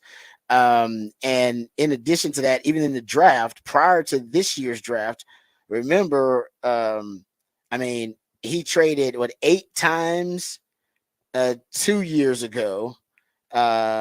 He traded 7 times in 2022, and in 2020, the last draft, obviously he wasn't as active, but he in the draft, you can almost count on Nick Caserio making some moves and being as aggressive, is not more aggressive than any other GM. That's why I think he should have been a little bit higher, because I do think he is, I don't know, kind of pioneering a new mindset for GMs. Because remember we talked about the NBAification of the NFL and how you're seeing more trades in the NFL and more moves. Nick Caserio, he is the best example of it. He embodies the NBAification of the league, where he starts making a lot more trades. And if he starts, trading out of the first round a lot more, then that is truly the NBAification. We started talking about that when the Rams were trading out of first, when they didn't really care about first round picks, F them picks. That is an NBA mentality. F them picks, man. F them picks. Give me the superstars. I'll trade my picks all day for stars. That's an NBA mentality. And that's when we start talking about the NBAification of the NFL. Nick Caserio, I'd say embodies that, in my opinion, a lot more too. So that's why I would have had him a little bit higher, just because of how aggressive the aggressiveness index, in terms of he's been really high on that. No, he's the most aggressive GM in the league, even more aggressive than Howie Roseman. Like, he's aggressive. Yeah, I think the Caserio, and we'll see as time plays out, but it's somewhat, there's also a piece of it, like the way we talk about the Rams, of once I know we've hit on enough draft picks, once I feel like we have those guys, then it's time to go out and get everybody else, instead of hoping I continue to hit on every draft pick and then get guys to stay. I will hit on enough draft picks and then build all the rest of the team to get that window and try and open that window really wide and give us a shot. Yeah, that's a good point. And that's what, it seems like he's trying to maximize his window. I think he understands the 5-year rule. Like, I hit one draft. Cool. I hit. We got it. Now it's time to put people around them as quickly as possible. So we can go all, instead of waiting and hoping to hit on 3 drafts in a row and then go all in, we'll just go now. One thing I also want to bring up about GMs, and Nick Caserio is from the Belichick scouting tree, and I've said this for a while. The Belichick coaching tree is withering, and it's a bad coaching tree, and we know why it's bad, right? Because at the NFL level, Nick Saban is from that coaching tree, but he's the college level, and he was at the NFL level. Nick Saban did not have the success he had in college. So Belichickian coaches at the NFL level, they underwhelm, to say the least. They're mediocre to be below average coaches. And that's always shocking, because Bill Belichick is considered the GOAT. And a lot of people, they criticize Bill Belichick himself as a coach and say he's a little overrated because look at his coaching tree. And I don't know if that necessarily is a reflection on him as a coach. I always say that the Bill Belichick's coaching tree is bad because Bill Belichick doesn't like to communicate. Coaching trees are about sharing information. And if you have a coach that's willing to share all their secrets and their open book, well, they're going to have a better coaching tree. That's why Bill Parcells' coaching tree is awesome. It's Bill Belichick on there, Sean Payton's on there, Tom Coughlin's on there, Mike Zimmer's on there, Todd Bowles is on there. The Parcells coaching tree is one of the all-time great coaching trees. But I mean, Parcells was a broadcaster. Parcells, he was one of those guys that would hold court with the media. He was this guy he was a member of the media, right? After he got done. So Parcells is, he was a harsh guy. He was pretty hardcore, but at least he was an open book and he was willing to share information. Bill Walsh, same way, right? Bill Walsh was professorial in the way that he approached the game. He wrote books. He was a broadcaster as well. He's the one that started the minority coaching scholarship and fellowship in the NFL. He was always willing to share information to make the game better. That's why his coaching tree is so good. Same thing with Andy Reid. Andy Reid has a great coaching tree, right? That coaching tree has, John Harbaugh and Doug Peterson and Sean McDermott and Ron Rivera. It's a great coaching tree because he's willing to share information. Same thing with the Shanahans. McShanahans, I know the Shanahan clan very well. They're open books. That's why their coaching tree is really good. Mike Holmgren, same thing. Mike Holmgren, great coaching tree because he's in a book. Bill Belichick, think about his personality. Very clandestine, very secretive. Still don't even know why Malcolm Butler was benched in the Super Bowl. His coaches sometimes don't even know why and what they're coaching. Remember remember at one point he had Matt Patricia calling plays offensively and Joe Judge coaching quarterbacks. And they're like, well, I don't do this, but Belichick told me to do it, so I'm going to do it. He holds all the information, and he believes information is power, and he operates like a covert, clandestine organization. And that's why he's secretive, right? Spygate, all that kind of stuff. Well, because of that, it hurts his coaching tree because he actually keeps information from his coaches too. He doesn't share information with them. He doesn't share information with the media. He doesn't share information with anybody.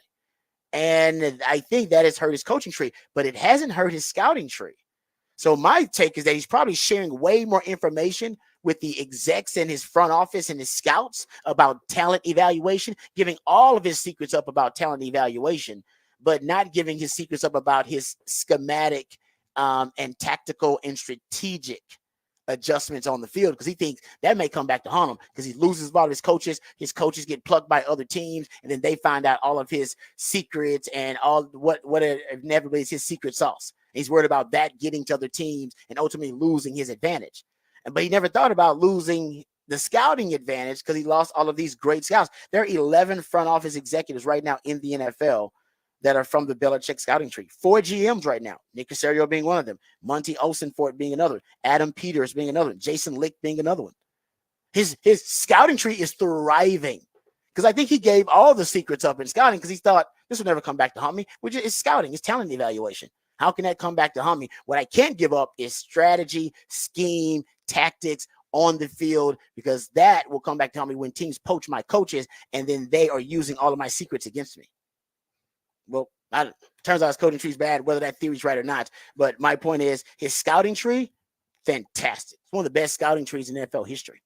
So whatever he's doing there, he's doing the right way. Okay, let's hit the Hard Knocks series. So the latest team featured on Hard Knocks is going to be Chicago, the Bears. The Bears are going to be on there. This, to me, kind of guarantees the Bears are not going to have a season. They're not going to make the playoffs, at least. They're not going to be a playoff team. Here's my theory on Hard Knocks, and this kind of goes for any reality-based, real-time TV show where you're talking about Hard Knocks. There's another Hard Knocks in the season where they're following around a team all year, and it's very rare for that team to allow that type of access with a camera crew and any type of reality TV setting. It's very hard for them to form genuine connections. Think about The Bachelor and The Bachelorette, right? There have been 20, it's like 20, I think they're on the 21 seasons of The Bachelorette, 28 seasons of The Bachelor. Don't ask me how I know that. So take the latest season out of it. Just go with the 20 and the 27 season. We got 47 seasons total of The Bachelor and The Bachelorette to look at how these couples, how successful they are and if they stay together after they're done with The Bachelor and The Bachelorette. And you know what percentage of The Bachelor and The Bachelorette couples are still together? 21%. 5 on the side for The Bachelor, 5 on the side for The Bachelorette. That's it. Rest of them divorce, they break up, whatever. And I think the same thing happens to NFL teams or any team that has to deal with a camera crew and a reality TV environment while they're trying to cultivate connections and bonds as a team. I think inevitably it's almost impossible to form a genuine, authentic connection with a camera crew around, right? Think about it. What's the first thing people do when somebody pulls out a camera? They pose. You pose. Yeah.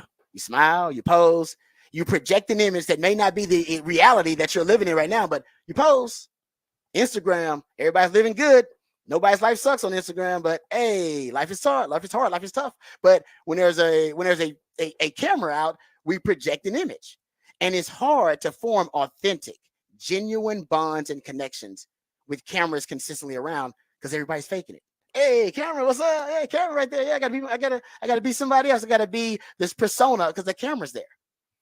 And with cameras, because it's human nature. It's just human nature. I'm not criticizing. It's human nature to act and perform and project a certain image when the camera is around, whether it's Instagram and you can, hell, whether it's LHN, whatever.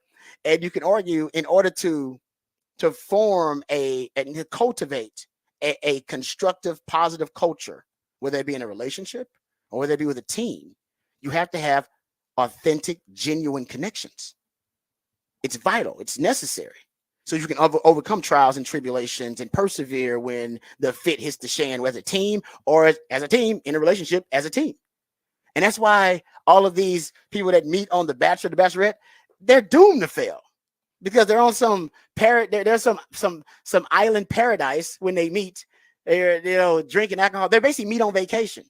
They meet on vacation. They're on vacation for like 2 or 3 weeks. Then they go back to the real world where they got real jobs. They got to pay taxes. Yeah, you know what? I got to pay a mortgage. I got to pay rent. Yeah, we ain't on the island where we can vacation and drinking mimosas and mai tais and kicking it every day with a beautiful sunset and sunrise. No, we got real life that gets in the way. Yeah. Trials and tribulations, you must persevere. And then that authentic, genuine connection that we thought we had, because it wasn't real, it was manufactured, it dissolves. And then we inevitably going to break up because the bond that we have isn't strong enough. And the same thing happens to teams in reality show atmosphere. That's why you go look at the teams on Hard Knocks. They've been 21 teams on Hard Knocks since 2001. Only 7 have made the playoffs. Only 3 have won a playoff game, and only 1 has gone to to a title game. That's it. Now, most of these are not the best teams in the NFL, but the success rate is so low is because it is hard for these teams to form authentic, genuine bonds with each other when everybody's faking it with the cameras around constantly. Everybody's faking who they are. And when the fit hits the fan during the season, inevitably these false connections, they dissolve and they wither away. And when I think without the cameras around and human nature doesn't take hold, people can actually be their authentic selves. They can bond with each other. They can learn about each other's weaknesses and each other's strengths and who they genuinely are, and then develop actual feelings and an affection for that person and have that bond and that connection. But with cameras around, it's never real. That's why all these. I was looking at the All or Nothing series. That's another reality series on Amazon that follows football teams around. Out of those 5 teams that have done the All or Nothing series, 1 has made the playoffs. No, sorry, I take it back. 2 have made the playoffs. 1 has won a playoff game. Only 1 has won a playoff game. But you did have the Arizona Cardinals made the playoffs that year. They were in it, and Philly, I think, lost in a wild card game when they were 9-7 on that show. But my point is, not a lot of success stories associated with teams that are on reality TV shows during the season. And by the way, Patrick Mahomes, he's brilliant because Patrick Mahomes actually, remember they had that quarterback show on Netflix? Yeah. They followed Kirk Cousins, they followed Marcus Mariota, and they followed Patrick Mahomes. That's how good Patrick Mahomes is. He still won the Super Bowl. I'm talking about how, these inauthentic connections that form and how people are fake on camera. That's one of the things that doesn't even matter. It probably did happen to the Kansas City Chiefs, but it didn't matter, Patrick, because they're that damn good. And they still won the Super Bowl, even though they also had cameras following them around that year because Patrick Mahomes was a part of that show. Kirk Cousins also, they went 13-4, but they lost actually their playoff game. So they didn't win a playoff game. So still holds true. Yeah. And it's tough to do. By the way, this somewhat correlates over to the Cowboys. And that the Cowboys are somewhat always in a reality show. Amen. And great point. Great point. Part of that culture stuff we talk about.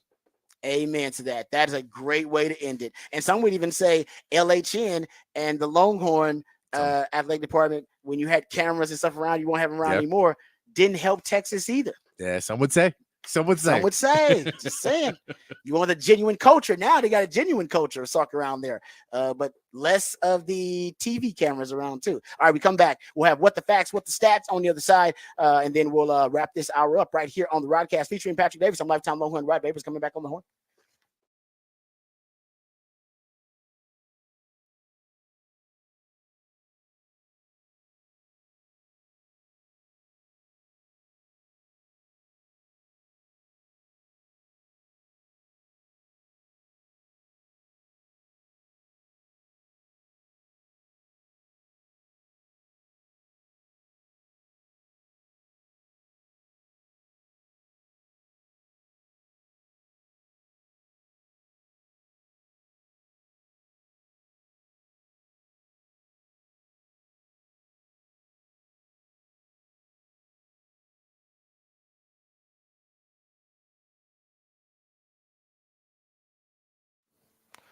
Hey, what's up, folks? Lifetime Longhorn Rod Davis. If time is money, then my friends at Apple Leasing are in the business of saving you both. They're going to save you time, save you money, and find you tremendous value. The folks at Apple Leasing have the ability to put you in any make or model vehicle that you want. The pros at Apple Leasing can help you get the price you want, the payment you want on the car that you want. And all it takes is one phone call or one click on Apple Leasing's website, and you'll get a quote on any make or model vehicle that you want. They can even give you an estimate on the value of your trade-in right over the phone. They have what they call a simple interest easy lease, and it makes things, well, simple and easy.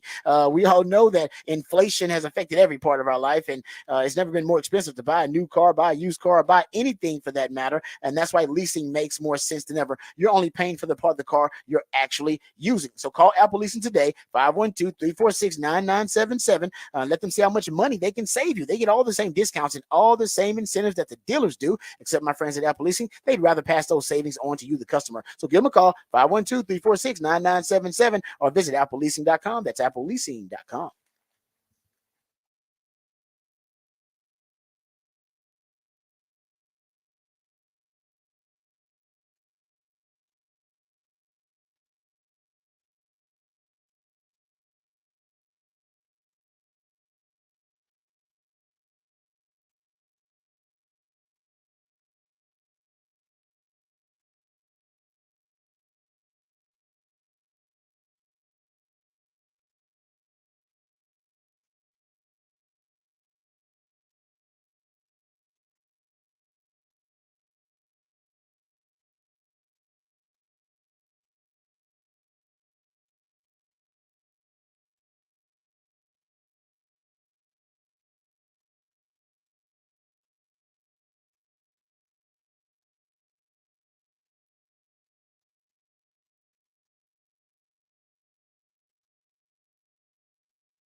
All right, shout out to the Texas softball team after winning their series against the Aggies in the Super Regional. They got a 4-0 win over Stanford in the Women's College World Series. So in the last 4 games, including their series with the Aggies and their recent game against Stanford, you're talking about 24 runs they've scored in the last 4 games, and 14 of those 24 runs have come in the 6th inning.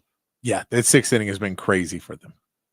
What the hell's going on in the 6th inning? What's happening in the league? Dude, can we study this? If this keeps happening, somebody got to do some research on this, man. That's wild.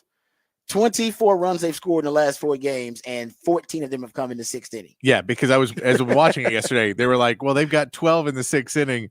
Let's see how it goes. And then there was I don't know if that was that one or the one they before. Scored 2 more in the Stanford game. Yeah, and it was a 1-run game, and then they hit one. They may not have been in the same play. I think that was actually a couple innings earlier where they blew the call at home plate, and Mike White came out pissed off, and they were like, he doesn't even want it. He's mad he has to challenge us. They blew that call that bad. Oh, dude, that dude is fiery. He came out. Coach White is fiery, man. Yeah, he's that dude. Yeah, you watching him, you realize he passion.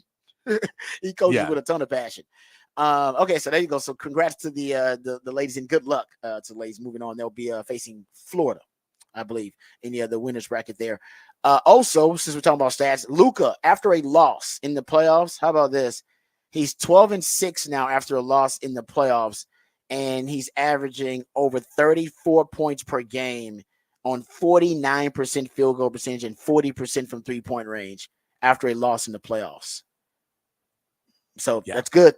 No, you're gonna lose to Boston at least once. You're going to bounce back. Yeah. His bounce back performance is awesome. Basically, that's what you want to see. That's what you want to see. Yeah, bounce back guy. All right, so how about this one? This is gonna make Cowboys fans sad. Major DFW sports teams and their records since the Cowboys last reached the NFC title game. The Rangers have a championship since then. They won it last year. They've got 3 appearances though. In the final since then, 6 semifinal appearances.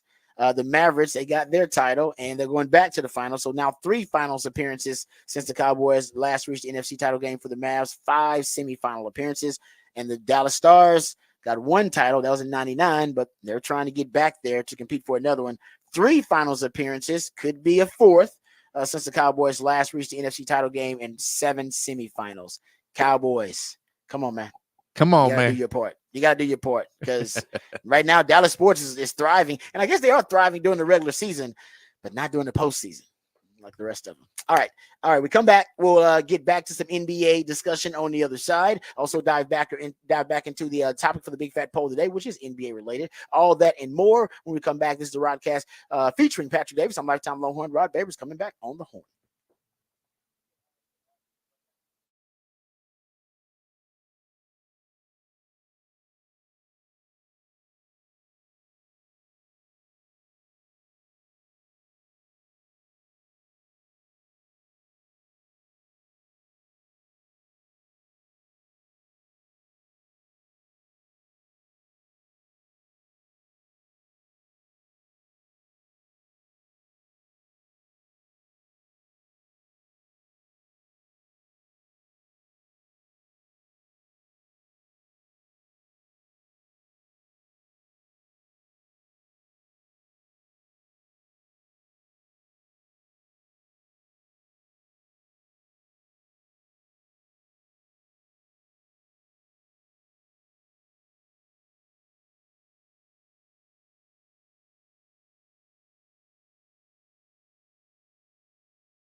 Back on the Rodcast on a 512 Friday, where we will play you local music that you can go check out live all weekend long. And this is Erica Michelle. She is playing Friday at Radio Coffee. That is tonight at Radio Coffee.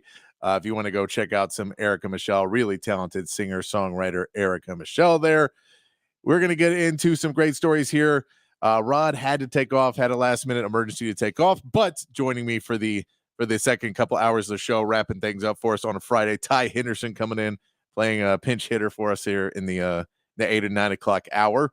And then in this hour, we're going to get to some more basketball talk. We'll get back to going behind the burnt orange curtain, talk a little bit more about that Sark motivational tools, maybe a little bit more about the SEC coaches, anonymous reports that came out. We'll get into all of that as well. Plus, I'll give you a little update. We didn't get to it during the week. I wanted to get to it about UT basketball and a recruit that UT basketball lost out on, and a somewhat worrying trend, but it's not too worrying, but we'll get into that as well in Behind the Burnt Orange Curtain next segment as well, and we'll go off the record as well in this hour. Text line's open 512-447-3776, and you know if I'm hanging out, then we're going to get to the text line. So send us in those texts.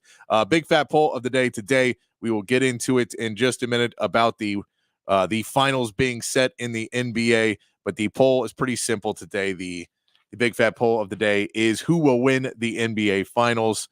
I see our X poll. It's up at the Horn ATX. It is already a bit skewed towards the Mavs. The betting favorite, the odds have come out. The Celtics are favored to win, but you guys can vote it whichever you want. So that is a big fat poll today. The other big fat poll, which we're doing on the text line, is I watch basketball pretty much nonstop. I put it on, and it's just what I put on if I'm doing work or whatever at night. And I'll put it on. I have League Pass, and I'll watch whatever games are on, and I'll just watch basketball a ton throughout the season. That is now winding down. There's no basketball until Thursday. There's no NBA. There's no college basketball. I know there is the WNBA. I don't think I'm going to try and get hard into the WNBA. No offense to the women that are playing in the WNBA, but I'll take a break from it. But I need to know what I should get into. So if you guys have suggestions for me on the text line of what I should get into, what series are really good, what streaming services have the best stuff, let me know. I will tell you, I don't really watch dramas. Not into a lot of the things that are pretty mostly popular. Network TV shows usually not my favorite things. So let me know what you got there on the text line 512-447-3776. Let's get to the Horn headlines, and then Ty and I will start to talk a little Mavs. I know he is excited to talk about the Mavs today. Anytime a Dallas sports team does well, Ty enjoys coming in to talk sports. When they don't do well, he doesn't show up on time, runs in late, but he's here. It's close today. It's close today. Let's get these Horn headlines, and then we'll kick over to some basketball talk. But let's hit those Horn headlines. Horn headlines brought to you by Top Gun Rentals and Lawn Equipment. Texas softball got a 4-2 win over Stanford to start their run in the Women's College World Series yesterday.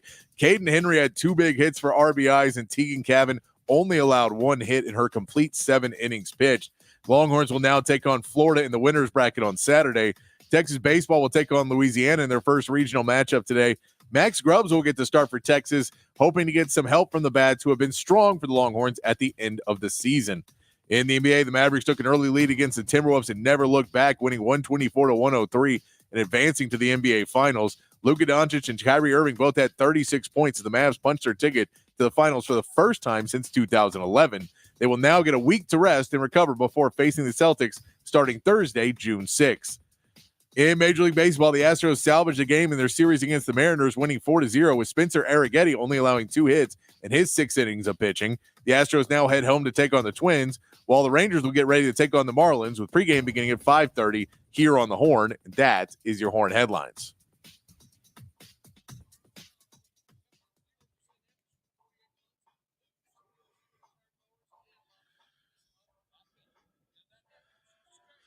All right, let's get into a little NBA talk. The Mavs get a big win. They win by 21. It wasn't that close. It was 29 at half. It was pretty much over pretty early into the third quarter. We get a tie understanding how computers work. It was 20. It's 29 in the first after the first half. Basically, going into the third quarter, the Timberwolves made their one big run in the whole game. They made that run at the end of the second, start of the third. He thought it may come back to be a game where Luka was just dominating him in the first quarter. He had 20 points in the first quarter. The Timberwolves had 19 in the first quarter. He came out playing strong, but then the Mavs made a run, and they made another run at the end, I think a 17-4 run to end the first half that put him just away where this game wasn't really close. There was points in the second half that the Mavs got really lazy, and if the Timberwolves wanted to, could have tried to make at least it a little bit more interesting, but the lead just ballooned out to so much that it was at a point it was unobtainable. Even if they would have had to make basically 2 or 3 25-5 runs in that game to get back to where they needed to be. It wasn't in the cards. So the Mavs win 124-103. Luka Doncic, Kyrie Irving, both 36 points in the game. They both dominate. We talk about efficient Luka Doncic, how much he matters. He's 14 of 22 in the game, 6 of 10 from 3. His bounce back game, Rod just talked about that, the bounce back game. Ty, what was your biggest takeaway from this game? And then we'll go into the series, because I think it was a more series and the difference between these two teams. But what in this game, was there any big takeaway other than the Mavs just seemed to want it more? I think for me, it was the efficiency from the 3-point line from Luka and Kyrie. You saw Luka knock down, 4 threes in the first quarter, something crazy like that. And then Kyrie in the second half took over as well. So, I mean, having both those guys 30 plus points, I don't think you're going to lose many of those games. No, and I mean, for me, this series really came down to, and this game was a perfect example of it, was that the Mavs, for being such a young team, and I think Luka made a joke about it after the game when they said they're a young team, and he goes, yeah, we're pretty young except for Kyrie. He's pretty old.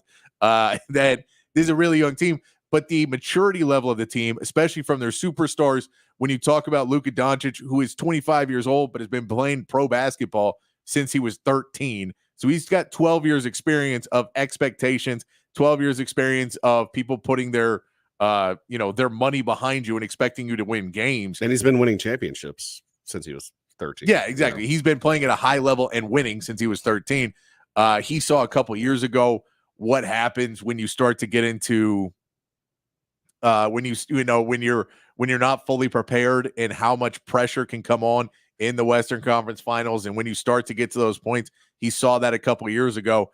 The maturity was there. And when we talk about the Timberwolves, it just felt like they didn't have the leadership. We saw it at the end of the game again. The easy thing, this is a simple rule of sports. If you're the superstar, it's I when we lose, and it's we when we win. You always take the blame when they lose. After game 4, both Kyrie and Luka put the loss on themselves. Both of them said that. The rest of the team said, no, it's a team sport, and we lost with that, right?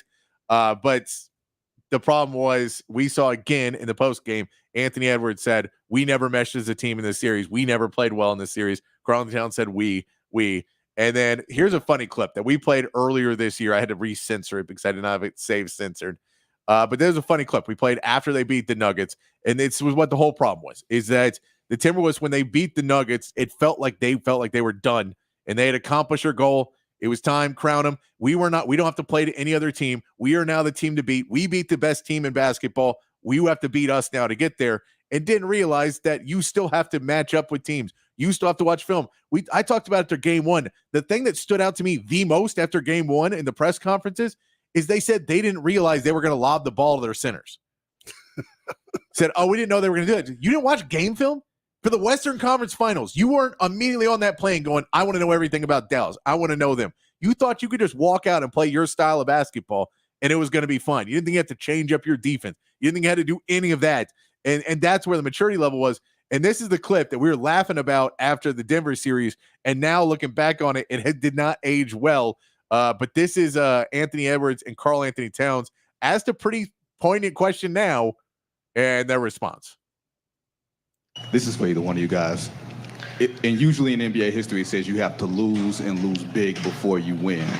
What is it about this team that says we lost last year? Yeah, but that's different. You have to lose at a bigger stage. Usually, teams usually. It's the playoffs. We lost last year. We lost the last 2 years. God, how much more we got to lose? Yeah, how much you want us to lose? We're losing for 20 years. I mean, that's just the truth, dog. God. So, hilarious clip of those guys laughing.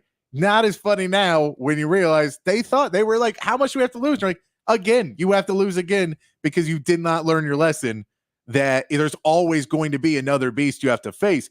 It's why when people talk about this upcoming NBA Finals, the easy path for the Celtics is so noticeable because normally you have to go through the challenges of you have to go through a Clippers team. And yes, Kawhi Leonard missed some games, and when he was playing, he wasn't the Kawhi Leonard you were expecting him to be, at least offensively, especially not defensively. He still had some good plays. But you had to go through that Clippers team that was very stacked. For the Mavs, they had to go through Oklahoma City, was the number 1 seed in this young up-and-coming team. They had to go through that. They had to go through a Minnesota team that had tons of talent, was a number 1 defensive-ranked team in the league. And then you get into the playoffs, and you talk about maturity and being able to go there. It looked to me like the Mavs were the better defensive team in this series, and that's saying something because a year ago in the playoffs, the Mavs could not stop anybody. They were a team that had to score. No, 1 year ago. They weren't in the playoffs last year. They were in the playoffs. They got knocked out, right? Oh, no, that's right. They tanked last year at the end of the season. But last year, going into the end of the season, they looked like the team that you couldn't stop anybody. When you were talking about Maxi Kleber having to be a stopper in the paint because they just didn't have anybody else. And Dwight Powell didn't really play defense well, and everybody else didn't want to try in the paint. So at least he tried. But yeah, you're right. They tanked last season at the end of the year specifically to get a pick that it turned out to be Derek Lively. And that fine is well worth it at this point.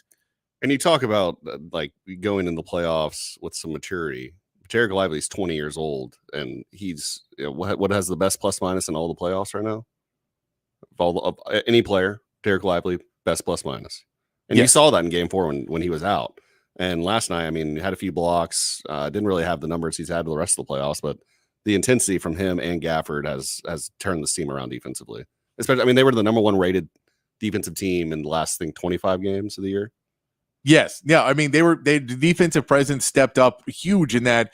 And I think it's the difference of they looked at what they need to do in this offseason.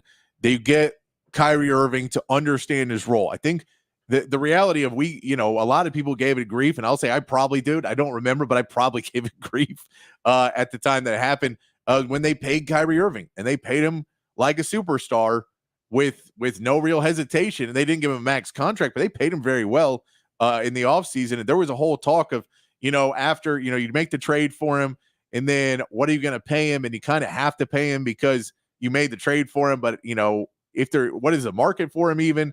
And can you get him for, 15 to 20 mil a year? Is that too much? And you don't want to sign him long-term. Make sure to sign him short-term because he's a locker room cancer.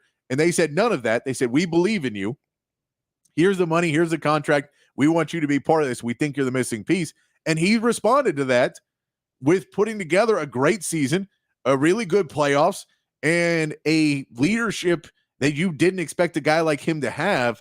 And defensively, he's still not the best stopper in the league, but his effort defensively makes everybody else on this roster want to get up and play a little bit more defense. No, I agree. And I think having Jason Kidd as your head coach, the mutual respect there between him and Kyrie. I mean, Kyrie said on occasion, like before he even played for the Mavericks, that Jason Kidd was one of his favorite players when he was growing up. And Jason Kidd has said it's less telling Kyrie what to do and more saying, this is what I would do here in the situation. Exactly, yes. And I think that's helped. I mean, I don't think Jason Kidd is by any means the best coach in the NBA, or maybe not even top 5. But I think that relationship has worked really well in Dallas. Yeah, and I mean, that's where we get into when we talk about top coaches a lot and things like you can say X's and O's, but in this league, it's so much a player's league now. And we see Frank Vogel is an excellent X's and O's coach. He's been fired from 2 teams since he won an NBA championship in 2020. He wins an NBA championship with the Lakers in the bubble. Did that really happen though? Yes, it did. There's no asterisk championships. It's one of the dumbest arguments ever. There's no asterisk championships. If there is, every single one ever in the history of every single sport is an asterisk championship. You can find a reason for all of them. And it's just people who are sour grapes. It's funnier because it's LeBron. I get it, but I don't hate LeBron like other people do because he's a really good basketball player and I love basketball. Like, I don't hate Kawhi Leonard like most people do. Come on, you should. You're a Spurs fan. I know, but I love the way he plays basketball. And as a basketball head, I enjoy watching Kawhi Leonard play. There's guys I hate. Like, I don't like Trae Young more because I can't stand the way he plays. And I don't think he's a bad person. I just do not enjoy the way he plays basketball. And it's better now that they're not calling all those fouls. But anyone who just plays the basketball to get fouls all the time and literally does the moves where it's just that and there's not really other pieces of the game, it just drove me nuts to watch. That's Luka a lot in the regular season. And, I feel like he's figured that out here. Well, in the and so in the second half of the season, they stopped calling those. And that was the deal, is in the second half of the NBA season, they really pushed back on it because Luka had a 70-point game and Embiid had a 70-point game. And there started to be the question of, this is too offensive of a league, and so many of these points are coming from the free throw line, which are not fun points. So we want more scoring, but we don't want more free throws. And so the league understood what the reality was, is points don't matter if it's boring. And so they cut back on those lean-in fouls, and he got a big one on Karl Anthony Towns in the game that it didn't end up mattering. They ended up losing the game anyway. But they still do it, and Lucas still is one of the best at the screens where he gets a guy in front of him and then slows down, so you're right behind him. Yeah. And but he's just it's a weird screen. I think it's called a Gordot screen. I think he was the one who started doing it, but it's something like that. There's guys who have really started to revolutionize that, of pushing the screen. And it's all about the big man rotating the right way to let the guy through when you want him to. Mm-hmm. So the switch doesn't necessarily work the way you want it to, and the guy can come over, but he has to come around the screen. It's just it's an interesting way that it's a European thing that guys from overseas have brought over, and it's now becoming really big in the NBA. And SGA does it really well now. And apparently he was a guy that could not do it for a while, and now he can do it really well. But the stories of him trying to do it earlier, and they're like, he never got the timing right. But he's doing it really well. It's a popular play now because it's just really hard to guard without fouling, and you understand how it puts people in bad situations. Luka's good at doing that, and now with the calling it, though, he's getting better at finishing shots and then trying to get contact with the finish. But that's that maturity of understanding the difference between, okay, they're changing how they call the games, I have to change my game. And he's been able to adapt to that better than we've seen some other offensive players adapt to it. But getting back to where we're going with the Mavs and the Celtics, since I got you, and I don't know when next time we'll have you in, going into the preview of the Celtics and the Mavs playoff series, going in to this finals, do you have a take on who you think is going to win? And not just Homer take, not just Mavs, but the matchup, where we talk about the fact that this is the best scoring offensive backcourt possibly in history in Luka and Kyrie. However, they're going up against Jrue Holiday and Derek White, who are very well equipped to defend those two guys. And then you make them work on the other side because Luka can't really take off of anybody. You're probably going to try and put him on Derek White, but Derek White, we've seen, has been putting up 30-point games in these playoffs, so he can score a lot. And then you have to throw PJ Washington on Jason Tatum. That's going to be, until we see it, we don't know how much Jason Tatum is going to be able to exploit that matchup. And then Jaylen Brown on Derek Jones, that's where you kind of have to stick that matchup, which means Jrue Holiday on Kyrie Irving, or do you put Kyrie Irving on? I would put Kyrie Irving on Derek White. Derek White, but then that means Jrue Holiday. That means Luka has to guard Jrue Holiday. That's fun. And I don't think he wants to guard the main ball handler. Well, I mean, I think in crunch time, Derek White's more of the primary ball handler. I mean, did you see I forgot it was an NBA player yesterday came out. It was someone who's gotten knocked out this playoffs too, but he essentially said that Derek White is the most impactful player on the Celtics team. No, I agree with that. And I think he is. Derek White is, and I very underrated. I think Jrue Holiday is also in that difference of what you see with the difference of last year's team and this year. Marcus Smart was a really good defensive player, but he was more demanding of the ball. One of those pieces when we talk about Jason Tatum and not being clutch, it's not that he can't hit the shots, it's that he doesn't take them. Marcus Smart and Jaylen Brown have around the same number of clutch shots in the last few years of the Celtics as Jason Tatum does in the playoffs. And that's not the number you want to see. No, Marcus Smart, I can't tell you how many times I watched him take a, 30-foot three with a minute left, and he is not a, good 3-point shooter. Yeah. And so you have Jrue Holiday, who is much more for the team now. So offensively, he passes the ball more, but if you put Luka on him, he can score. I mean, this is a guy who won an NBA championship as the second best player on the team in Milwaukee. He can score, and if you put him on Luka, they're going to work him. They're going to work him on Luka. Plus, you're going to set a ton of screens, try and get Luka onto whoever you want because you want to get him in foul trouble. You want to get him working hard. You want to try and blow him up because in clutch time, that's the one thing I think the Mavs have. When we talk about roster and we talk about the depth of the roster and the talent on the roster, it's clearly the Celtics that have the advantage. Depth? Yes. Clear. The Mavs don't have depth. The Mavs are playing. The Celtics bring 3 guys off the bench, and the Mavs have Derek Lively. Okay, they bring a few. I have mean, Dante- Jaden Hardy's been playing well. Jaden Josh Hardy, Green, I get it, but brings Jaden in- Hardy and Dante Exum couldn't make a team. Okay, one thing is the Mavericks go 5 deep off the bench. They do, The but Celtics go 3. I get that, but you don't need to go. And also, we're talking about with pre-Porzingis. Okay, well, we still don't know. And we don't know, he's but if gonna be ready. Porzingis comes back, that adds another piece to you. Okay, fair. But I will say, depth-wise, because I believe that the guys that are coming off the bench for the Celtics, and I believe how many minutes they can work those guys out to be, that they will play more minutes in better minutes at the Celtics. I will also say they're a much more talented roster. But I think clutch, I think the Mavs are more clutch. Yeah, it's the one edge the Mavs have. If they can stay in these games, I think the Mavs will be the more clutch team like they were against the Timberwolves. And all those games that came down to clutch time, the Mavs kept winning. I think that's where the Mavs win. What is your take on this series? I think you're gonna have to. I mean, the Kristaps Porzingis thing's huge. I think either way, working Al Horford and Kristaps in the pick and roll, kind of like you did with Gobert. I know Gobert's the defensive player of the year, but he was lost in a lot of those situations. Al Horford's smart defensively, but the dude's pushing 40. I think using that matchup, getting Kyrie going early in the series. I know Boston, that crowd is going to be ruthless against him. They hate him up there. So I think he'll have a little bit of more inspiration there. I don't know. I think it's gonna go 6 or 7 games either way. Without my homerism coming in, I do think the Celtics have the upper hand here, but I think ultimately crunch time baskets win it and the Mavericks win it in 6 or 7. Yeah, I mean, I have the Celtics winning it. I think at the end of the day, they just have the talent. I think the Mavericks can. I just need to see what the Mavericks can do with them matched up. Because when you have the best player on the floor, you do, but you always have a chance. You always have a chance. I agree with that. I think the question is, can Luka be efficient for 4 games out of this series? Because he's had issues with that before, of being efficient, where he'll put up 40 points and he'll do it in 35 shots. And that is a losing Luka. It always has been. And the bigger question is, can Kyrie Irving against his really good defensive team, the guards defensive team, can he continue to put up the big numbers? Because you need him to be able to put up those numbers. Because you think the numbers for PJ Washington are going to go down. And you think the numbers for Derrick Jones will probably not be there as much. You think that the numbers for a lot of these other players will go down in the finals just because they're not necessarily going to be able to get away with what they got away with on a Minnesota team that was so focused on those 2 guys. I think the Celtics will be able to guard them a little bit easier. They're still going to put up points, but it's how many shots it takes to get there.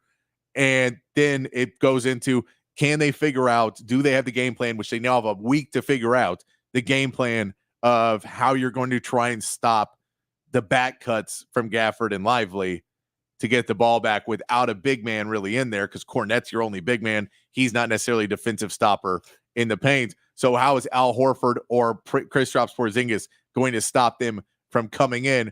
Or do you not come out on him? Do you just try and make him shoot those little short ones all game? And if you do you just live by that? Is that okay? If you allow them to keep hitting that, that'll be a big question in this series as well for me. I'm excited to see it. I think this is a better matchup than Minnesota in Boston.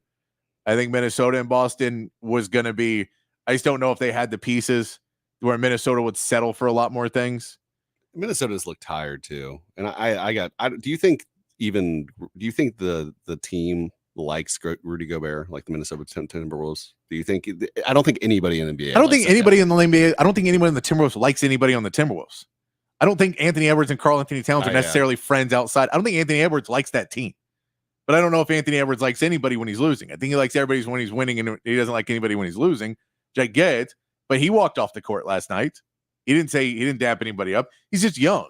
And I actually, weirdly enough, have a decent amount of friends that are from Minnesota. Yeah. That went to college with one of my roommates at Kansas. And I've been, of course, going back and forth with them all series. And their biggest takeaway was, just the bigs being soft. I mean, you have the defensive player of the year, Rudy Gobert. He was continuously getting blocked in the paint on offense. I realize he's not an offensive guy, but same with Cat. Early in the series, Shaq and the TNT crew were getting after him. It seems like they really hate Cat because he's a big man that just was shooting threes and missing them. Yeah, no, and he did more in Game 4, which is one of the reasons they won, is because he went inside and got his shot back because he started hitting easier ones. But there was no Lively. I agree, but I think too, it's if you talk about what you're supposed to do when your shot's not falling is get inside. Karl-Anthony Towns is talented enough. He'd go inside and get it. He's just lazy. I could see that.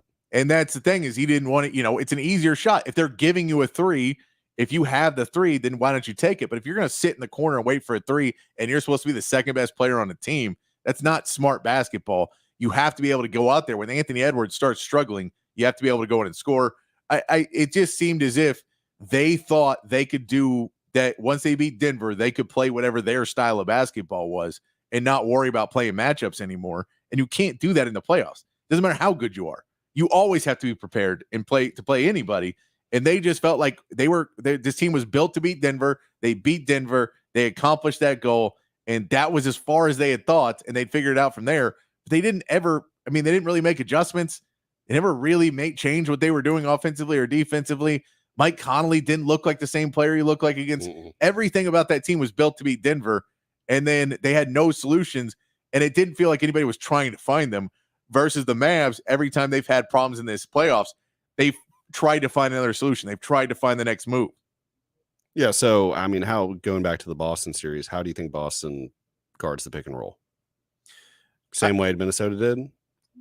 No, I think in the pick and roll, I think Boston can switch a little bit easier because they have more defenders on Boston. And I don't know if you're going to, I know when you get to the big men, I don't think you're going to switch as much. I think you'll try and fight through with Drew Holiday and Derek White. I think they'll try and fight through some more of those screens. I think Boston is going to try and consistently get them to move quickly and get illegal screens, which is what Minnesota wanted to do. And Dallas got a little sloppy with it last night, but they did pretty well throughout the rest of the series. I think you're going to see Boston sell that early and try and get those calls early and make Dallas kind of find other ways to do it. I think the one thing that worked for Minnesota with the pick and roll is blitzing. When they blitz Luka or Kyrie, it seemed to disrupt things more, and they got away from that. And I think that's one of the because when PJ Washington and Derek Jones hit shots, then you have to get away from it for a little bit, but you don't have to. They did, and Luka and Kyrie are both really, really good passers too. So even when you blitz, they could find ways out of it. And I think Dallas made adjustments too about the speed they were doing things to stop the blitzes and stop. Basically be able to make the adjustment quicker to where you're not waiting for something to happen. You have to go quickly. So when the defense sees what's happening and they try and blitz, it's too late. They're a step and off. They're already a step ahead. So we'll see when they get into it. They may try it. They have a week to get ahead for this series now. So both teams should be pretty prepared for what you see. The big question is, what does Porzingis do? Does he come back? Because the Mavs have to prepare for both eventualities. And if he comes back, is he going to be in playoff shape? Can he hit some shots? Those will be the big questions going in. Let us know on the text line who you got, what your takes are from this series. We'll try and read some of your texts as they come in. 512-447-3776. We're going to go behind the burnt orange curtain next. Talk a little bit about Sark's motivational tool. Also give you a little NBA or in Texas basketball update about a recruit that Texas did not get and maybe leaving Texas a little bit in the lurch. And one of the trends that is happening in Texas basketball. We'll get into that when we come back here on the Rodcast. Myself, Patrick Davis, Rod Babers had to take off quickly for an emergency, but Ty Henderson filling in here on The Horn.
All right.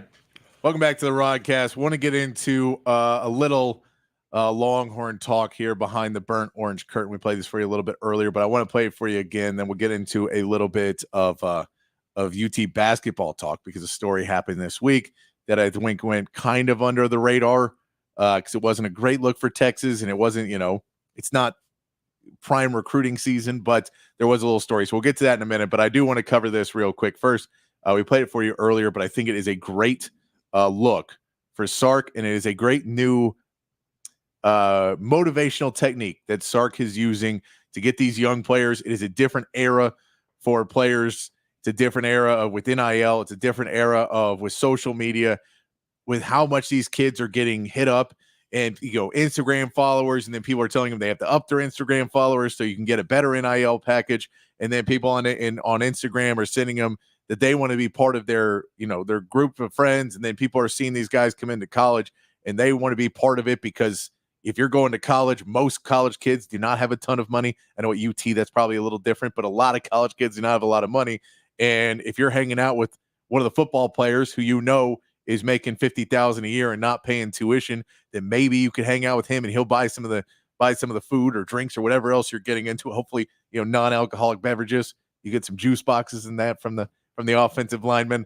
But when you talk about the difference of what these kids are now versus what they were several years ago, and how you have to reach them differently, and how you have to get them to buy in differently, and how you get them to spend their time working extra hard and spending the time to come in early to practice, stay late after practice, to set up their own practices, to do all the things you have to do to get into the gym every day a week, to eat correctly throughout the week and not gain weight, and spend that time, especially when you talk about going into the part of the season or part of the year that Sark talked about that he hates the most, which is summer, because he can't make sure all the kids are in line, because you can't make sure all your student athletes are in line at that point, because you have to send them off and trust what they've done and trust them. Sark was speaking at a coaching conference, and this was what his take was on a age-old coaching standard. Okay, so no one in our program should ever use the word sacrifice. We don't sacrifice anything. We invest. Just keep investing in the program. I don't want our players to give anything up. I want them to put in. Keep putting in, so that they get a greater return on their investment in the end. That may be a championship. That may be an opportunity to play in the National Football League. That may be a degree from the University of Texas. That may be an internship. That may be a job. That may be another investment opportunity with the money they make in the NFL, but they've got to invest in themselves, and they've got to invest in the program to get the return. We don't sacrifice. I don't want our players to give anything up. I just want you to invest.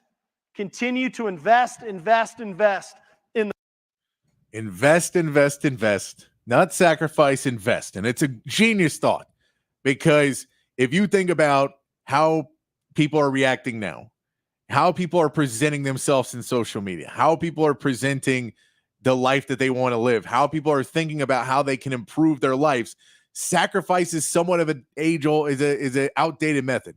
And now I've sacrificed plenty in my life, and I've invested plenty in my life in what, projects and things to work on both. I've had to do both. Most people do. But if you tell someone young, and if you tell most people now, we need you to keep sacrificing, they'll say, man, I've sacrificed enough. Everyone will always think they've sacrificed enough. No one will ever think they've invested enough. No one ever thinks I've invested enough, now it's supposed to pay off, especially not when you're young. That's something you do. But sacrifice, everyone always feels you don't know what I've already sacrificed. So if you take that off the table, if you say it's an even board now, we're not talking about what you've already done, the life you've lived. We don't know what you've been through. Sacrifice back in the day, that was what poor people did. That's what you do when you didn't have money, or not poor, you just didn't have money.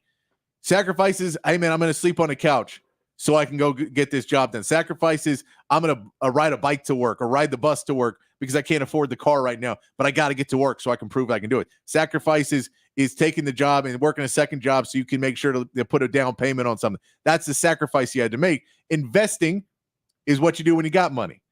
Investing is making your money work for you. And that's with these kids, you have the talent.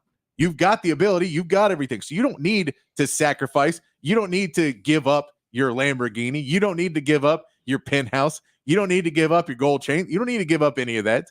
You just need to invest in your future.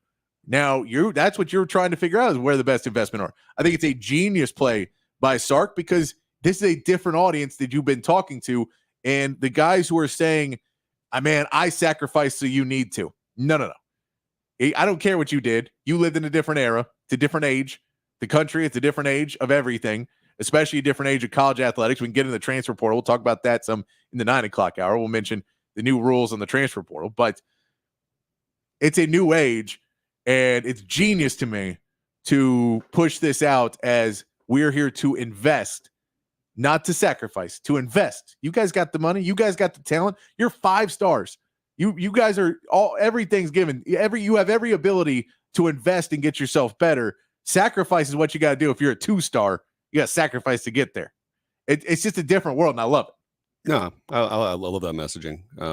I think, and that's when you do at the end, when potentially win a championship, you can look back and you can count your investments. Exactly, and that's what he says. Whether if you get to the NFL, wherever you get to, you can count your investments. Yeah, whether you're 3rd string, you don't have to be the 5-star still. I think you can be the 3 or 2-star, and that kind of messaging works for them too. Because at the end of the day, you might get a chance to play, but you're still at the University of Texas. You're still a part of the team. You're still contributing. You know your role, kind of deal. So I love that from Sark. No, I love it, and in today's age, and it's always been the case. Wording is so important, but when you have wording that now can get spread so much easier. And the difference of what people look into those words as, and we know that with politics is all about wording. It's everything. Mm-hmm. If they want to push something out, they had an estate tax, and people didn't really care. They said, "All right, rich people, you got to pay estate tax." They call it the death tax. And everybody hates the death tax.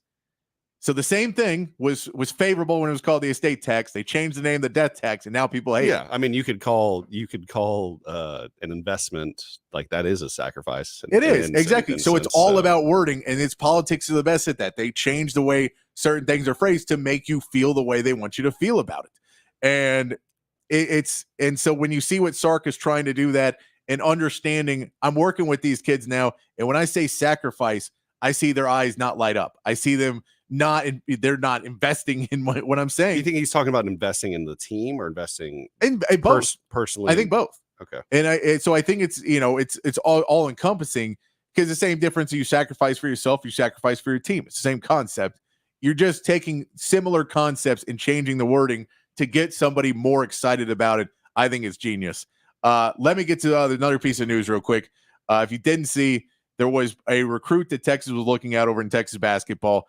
Texas basketball has put together a decent roster going into next season. They've gotten some big pieces. Jordan Pope is a big piece coming in. Trey Johnson, the rookie, freshman, is going to be a really good player for Texas next season. Everything they put together, they feel like they're still a big man short. They still feel like they need a big man to be in that rotation. No Brock Cunningham this year. I know. The transfer rule, they may give some kids back eligibility if he says he wanted to transfer and didn't. But you probably need another big man. Caden Shedrick's basically your only big man right now. You got Jason Kent, who will probably play that a little bit, but he's more that wing big, so not necessarily a guy you're going to get in. Play inside and be able to play post defense. You'd like to have another big player like that. You have Zarek Onyema on the roster, but you'd like another better player. You brought it. You're bringing in Nick Cody as a freshman as well. He had an injury in the second half of the season, though, and Rodney Terry doesn't traditionally play freshmen tons of minutes. Now, Trey Johnson is a different category of that, but Nick Cody would probably want to build up a little bit more. So you'd like to bring in one more big. There was a name from New Mexico, JT Toppin. He's Obi Toppin's younger brother. You just saw him with Indy. Super athletic. He's a 6'9" in college, 6'7" pro. Gotcha. You can tell his 6'9" was when he was listed at New Mexico. He was just at the NBA Combine and measured in at 6'7". So he's 6'7", but he has a 7-foot wingspan. Plays really athletic, really good defense, really good around the rim. Was a good player for New Mexico last year. And all reports were going through where I was keeping up with what was going. May 29th was the deadline for people to either stay in the draft or get out of the draft. or young underclassmen that could go back to college. He stepped out on May 28th, but the problem was all reports were basically from mid-May on that Texas was pretty much a lock to get JT Toppin if he decided to come back to college. It was pretty much a lock. It was every report you would read was it's either Texas or he's going to the pros. And he was going to be a first-round pick if he didn't come back. He ends up getting out and immediately commits to Texas Tech. And this is another one where we talked about it a little bit earlier with the defensive tackle from TCU, that this was another one that I actually read the reports of this before the commitment came out, that I started to read reports that, no, he's not going to Texas. Texas Tech gave him the bag. Like Texas Tech has the bag for him, the NIL bag, that they're offering him more. And there was reports that you read that if he came back, he was looking at 7 figures. He wanted 7 figures to come back to college. Now, you have no idea if those numbers are right. Those are all just reports and people talking about it. Is that good? 7 figures? 7 figures good? $1 million? I know, but he's that. No, I'm not saying he necessarily deserved it. I'm saying that was the same number we heard. That's what players are asking for. Okay, yeah, I got you. So that's what you're saying is that's what he's saying. If I'm coming back, I want to make X amount of money. Now, that's always negotiable. And so you don't really know if that's what he's going to make. But this does lead to a thing we've seen with a few transfers, especially. And it's possibly why they lost Ron Holland and A.J. Johnson last year. The freshmen that were coming in was, as much as I will get flack on the text line and people will give crap to Rodney Terry on a lot of these things, at the end of the day, the NIL money for basketball is a little lower than where it needs to be if you want to build a consistent championship roster. It feels that there's been now 3 players we can say in the Rodney Terry era who have walked away for money reasons. Now, that may be partly a decision made by the coaching staff that they don't want to have players that are solely there for the money. It may be that they decided that the money wasn't right and they'll go get some other players and they feel they can get 2 guys for the price of that they can help commit to the team. We don't know what any of those are. But the reports were another player that was supposed to be a lock for Texas is not going to be at Texas next year and will be at Texas Tech. And the reported reason was that the bag wasn't big enough in Texas. The money wasn't big enough in Texas. Now, we know Texas has all the money, and it could have been a deal where he was asking for $1 million, and Texas said, you're not worth $1 million. We'll give you what you're worth. And Texas Tech said, cool, we'll give you $1 million. We don't care. We have it. We'll pay you. We need somebody on our team. That could be that, and that's the right decision. But if you want to say that Texas is a true basketball school, and Texas is what Kentucky and North Carolina and Duke, they pay their players in the NIL money right now. They live in that NIL landscape. UConn lives in that NIL landscape. So you have to walk that fine line of trusting your coaching staff and your general managers to find the right players that still fit in. And I can't tell you if that was the case, that they still wanted him or not. I can tell you that everything I read about and everything that I talked to people about was that Texas was the head-on favorite until Texas Tech came in with a better offer, and Texas didn't match it. And that is a piece where Texas is now stuck really needing another big. There are a few more names of people who have pulled out of the NBA draft that will still be around. There are still a few more people in the transfer portal, but definitely a big loss for Texas to not get another piece, another big there. Yeah, I mean, you would think that how many roster spots are there on basketball? 15. They still have, I believe, at least 2 more scholarships available. Yeah, I mean, I think in this NIL landscape, basketball players have to be making more than any other sport, though, right? Just because of quarterbacks make more. Well, I think a star basketball player might make more, but I think okay, I'm just gonna say like your average starter on a Power 5 basketball team makes more than an average D line or linebacker starter. I would say, depending on the school, I think major schools that's probably somewhat true, but a lot of schools it's not as true because basketball is not a money generator the same way football is. But my point is that, I mean, you're at Texas. We're trying to be a basketball school. Yeah. We've had success in the last 2 years. I think you need to make that call and make that money happen, especially if you're in a position right now where you don't have a big. I don't know if I don't know how much JT Toppin's worth. I don't know how many points he averaged last year at New Mexico. What the big thing is he is a guy that is projected to be a mid to late first round pick in the NBA draft that you could have picked up. Yeah. That you in a position you really need.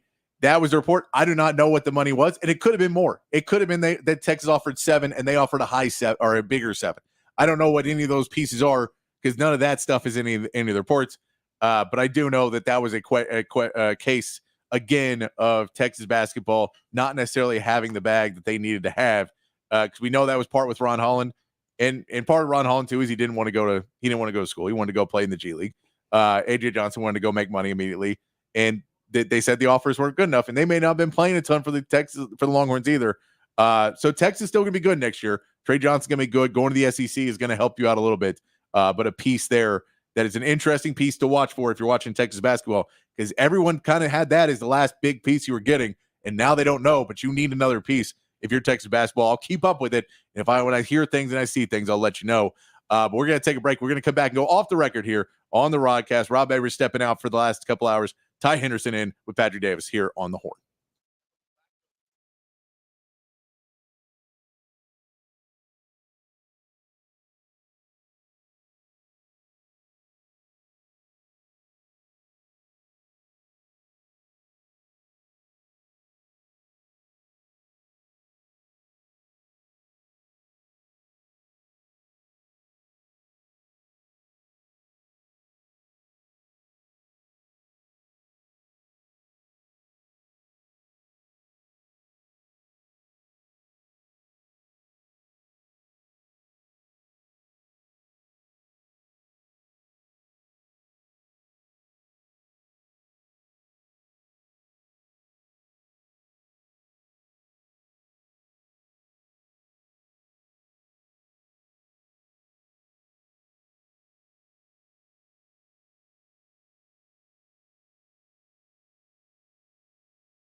Back here on the Rodcast, we'll keep this one quick here off the record. But we'll get into a little fun sound that I found. I believe this happened on Wednesday night. Mets reliever Jorge Lopez pitches a really poor game, blows another save, and just gives up too many runs coming off after he was pitching. He throws his glove into the crowd and is very upset. And so the Mets are all upset with him, and they interviewed him after the game. And here is what Jorge Lopez had to say after the game. Carlos Mendoza said that he understands the emotion, but that particular action of throwing your glove into the stands was unacceptable. Looking back on it, do you regret doing that? No, I don't regret it. I think I've been looking the worst team probably in the whole MLB. So, whatever happened. So, whatever they want to do. So we'll take that right there. That is Jorge Lopez saying afterwards. And what they took out of that was he said, "I'm on the worst team in the MLB." And that was a report. And then that was what got tweeted out and pushed out to everybody, that Jorge Lopez, after giving up, playing really poorly this season, and then throwing his glove into the crowd, said the Mets he was on the worst team in the MLB.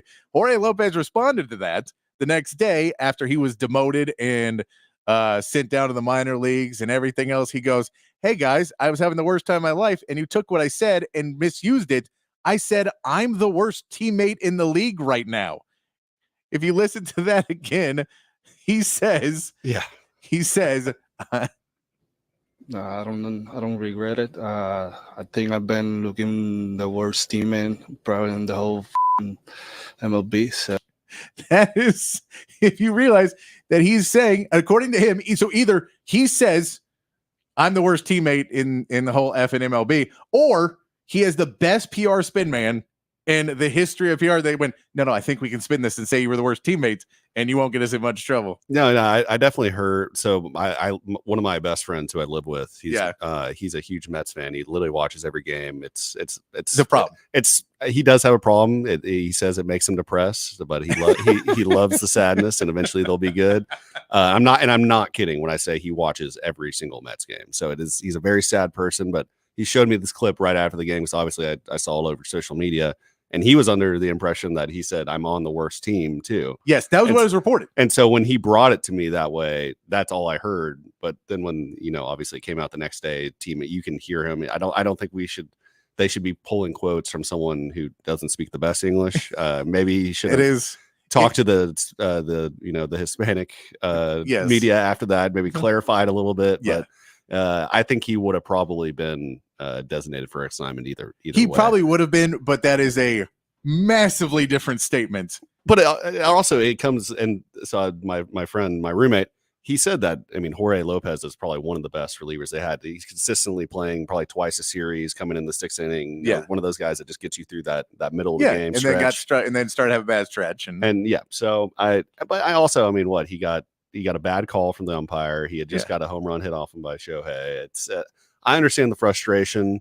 I don't think the MLB should be punishing players for bringing attention to the league like this, though. We've seen much worse happen than throwing your glove. We saw Pat Beverly throw a ball at a fan in the stands the other day. It's not like he was maliciously. No, it wasn't. He was giving a fan a little something to go home with. I just think it's the important lesson in life to not believe everything you read the first time around and check things out for yourself, because unfortunately this poor guy had an awful night, went home, and then woke up and they were like, "So you said you're in the worst team?" He's like, "No. What? No." Well, this guy is probably going to get signed by like the Braves here in the next week, end up being a superstar for him. That's the only Mets. That's the thing. That's what happens to the Mets. That is what happens. He'll go somewhere else within the division and have a great rest of the year. That's where you go. All right, we're going to take a break. When we come back, we'll get into some more talk a little NFL best GMs. We will get into Hard Knocks talk as well. See if Ty is a Hard Knocks guy. We'll get into all of that and a lot more here in the 9 o'clock hour when we come back here on the Rodcast. Rod Bever's had to step out. Myself, Patrick Davis, Ty Henderson filling in here on the Horn.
Back on the Rodcast here on a Friday morning, 9 o'clock hour. Rob Babers had to step out a little early to take care of some family business, a little emergency that came up last minute. But my man Ty Henderson filling in with me. My name is Patrick Davis. Ty Henderson filling in with me today. It is a 512 Friday where we play local music that you can hear around town, live and local all weekend long. And that is right there. DZ Brown, he is playing tonight at Continental Club. We talked a little bit about him on Setlist ATX with Nick Shuley on Wednesday. The man, DZ Brown, very talented young man. Believe Manor. I believe he came out from Manor. What's the name of that one? That one is called My Little Black Turbo 5000. Okay. I like the vibe of that one. Yeah, worked some with Chris Bosch. Oh, did some. Chris Bosch is in the music. He is. Yes, Chris Bosch has rapped some. Oh, yes. You can go find some of his music as well. You can search for him. But DZ Brown's done some stuff with him as well. In the hour today, in this last hour, we'll get back to who's the best GM in the NFL. That post is going out by NBC Sports. We may also mention some of the Athlon Sports put out their anonymous SEC coaches, what they believe is the reports on other teams, what they think about Texas. We can get into that as well. New transfer portal rules. We'll get into that as well. Lots of good stuff to get into here in the 9 o'clock hour. And of your text messages, you got something you want to talk about, we'll try and get to that. Maybe in Rod's rant, we'll go into a little text message. If you guys got things you want to hit us up for, 512-447-3776. And Rod's rant next segment, since Rod is out, we will go into the text line and we'll go into the listeners' rant, the texters' rants. If you've got some stuff you want to get over with me and Ty, we'll go over that there. We'll do that in Rod's rant. If we get through everything else, we'll get to that. Let's get to Horn headlines first before we get to anything else. And then we'll get into these GM rankings and see if Ty believes they've nailed it on these GM rankings. I think there's one that I'm curious to see what he thinks, but we'll go through and talk about that. But let's get to the Horn headlines. These are your Horn headlines brought to you by Top Gun Rentals and Lawn Equipment. Texas softball got a 4-0 win over Stanford to start their run in the Women's College World Series yesterday. Caden Henry had 2 big hits for RBIs, and Tegan Cabin only allowed 1 hit in her complete 7 innings pitched. The Longhorns will now take on Florida in the winner's bracket on Saturday. Texas baseball will take on Louisiana in their first regional matchup today. Max Grubbs will get the start for Texas, hoping to get some help from the bats who have been strong for the Longhorns at the end of the season.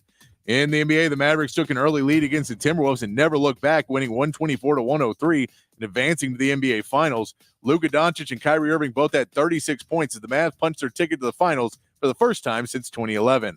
They will now get a week to rest and recover before facing the Celtics starting Thursday, June 6th. In Major League Baseball, the Astros salvaged the game in their series against the Mariners, winning 4-0, with Spencer Arrighetti only allowing two hits in his 6th inning of pitching. And the Astros now head home to take on the Twins, while the Rangers will get ready to take on the Marlins, with pregame beginning at 5:30 here on the Horn. And that is your Horn headlines. Get that through for the day. And let's get to some talk. There is a post out by NBC Sports, the NFL GM rankings that came out. This is somewhat around what people believe have put together the best rosters, who you can trust as GMs. The ranking system seems a little bit more on the what have you done full length of your career, maybe not so much what has happened lately, but what if your consistency is a big piece of what they look at. But we can start off, and Ty, let me know what you think about these. Number 1, Andy Reid and Brett Veach in the Chiefs. They gave the coaches who have personnel player control as part of these GM rankings as well. But hard to put anybody ahead of the Chiefs, who consistently seem to make frugal moves and stay one of the best teams. Are you okay with them being 1, or is this Patrick Mahomes and they just because they drafted Patrick Mahomes, but they still got Patrick Mahomes? So does that count enough? No, I agree with that ranking. I mean, you can look at the situation with Tyreek Hill. They traded him, let him go, and everybody thought that piece missing was going to be a huge detriment to the team. They've won 2 Super Bowls since then. So I think they've done a fantastic job. Andy Reid has had the greatest, turnaround of like a career outlook. Yes. And then I think anybody else in the NFL in the last 20 years. Then number 2, Kyle Shanahan and John Lynch with the 49ers. That would make sense as well. The Christian McCaffrey trade, just being able to put together, finding Debo and using him in the way they have, Brandon Ayuk, and then getting him to step up. The defense, of course, building in that system of just continuing to draft and trade and sign defensive linemen and putting it together. That is no big surprise there at number 2. Howie Roseman with the Eagles at number 3. I don't know. I mean, I realize that he's pulled off a lot of big moves in the last few years, and he did get the Eagles to a Super Bowl for the first time in a long time. In a long time. In a long time. A few years. I don't even count on. the Nick Foles Super Bowl. That's Okay. a Super Bowl win for me personally as a Westlake Chaparral. No, you can't say. No, I mean, You can't say, by the way, I don't count one of them. well, you know, I'm a strange guy with some strange How many thinking. Super Bowls do they have in between Dallas Cowboys conference championships? Okay, they won one Super Bowl ever. I get it.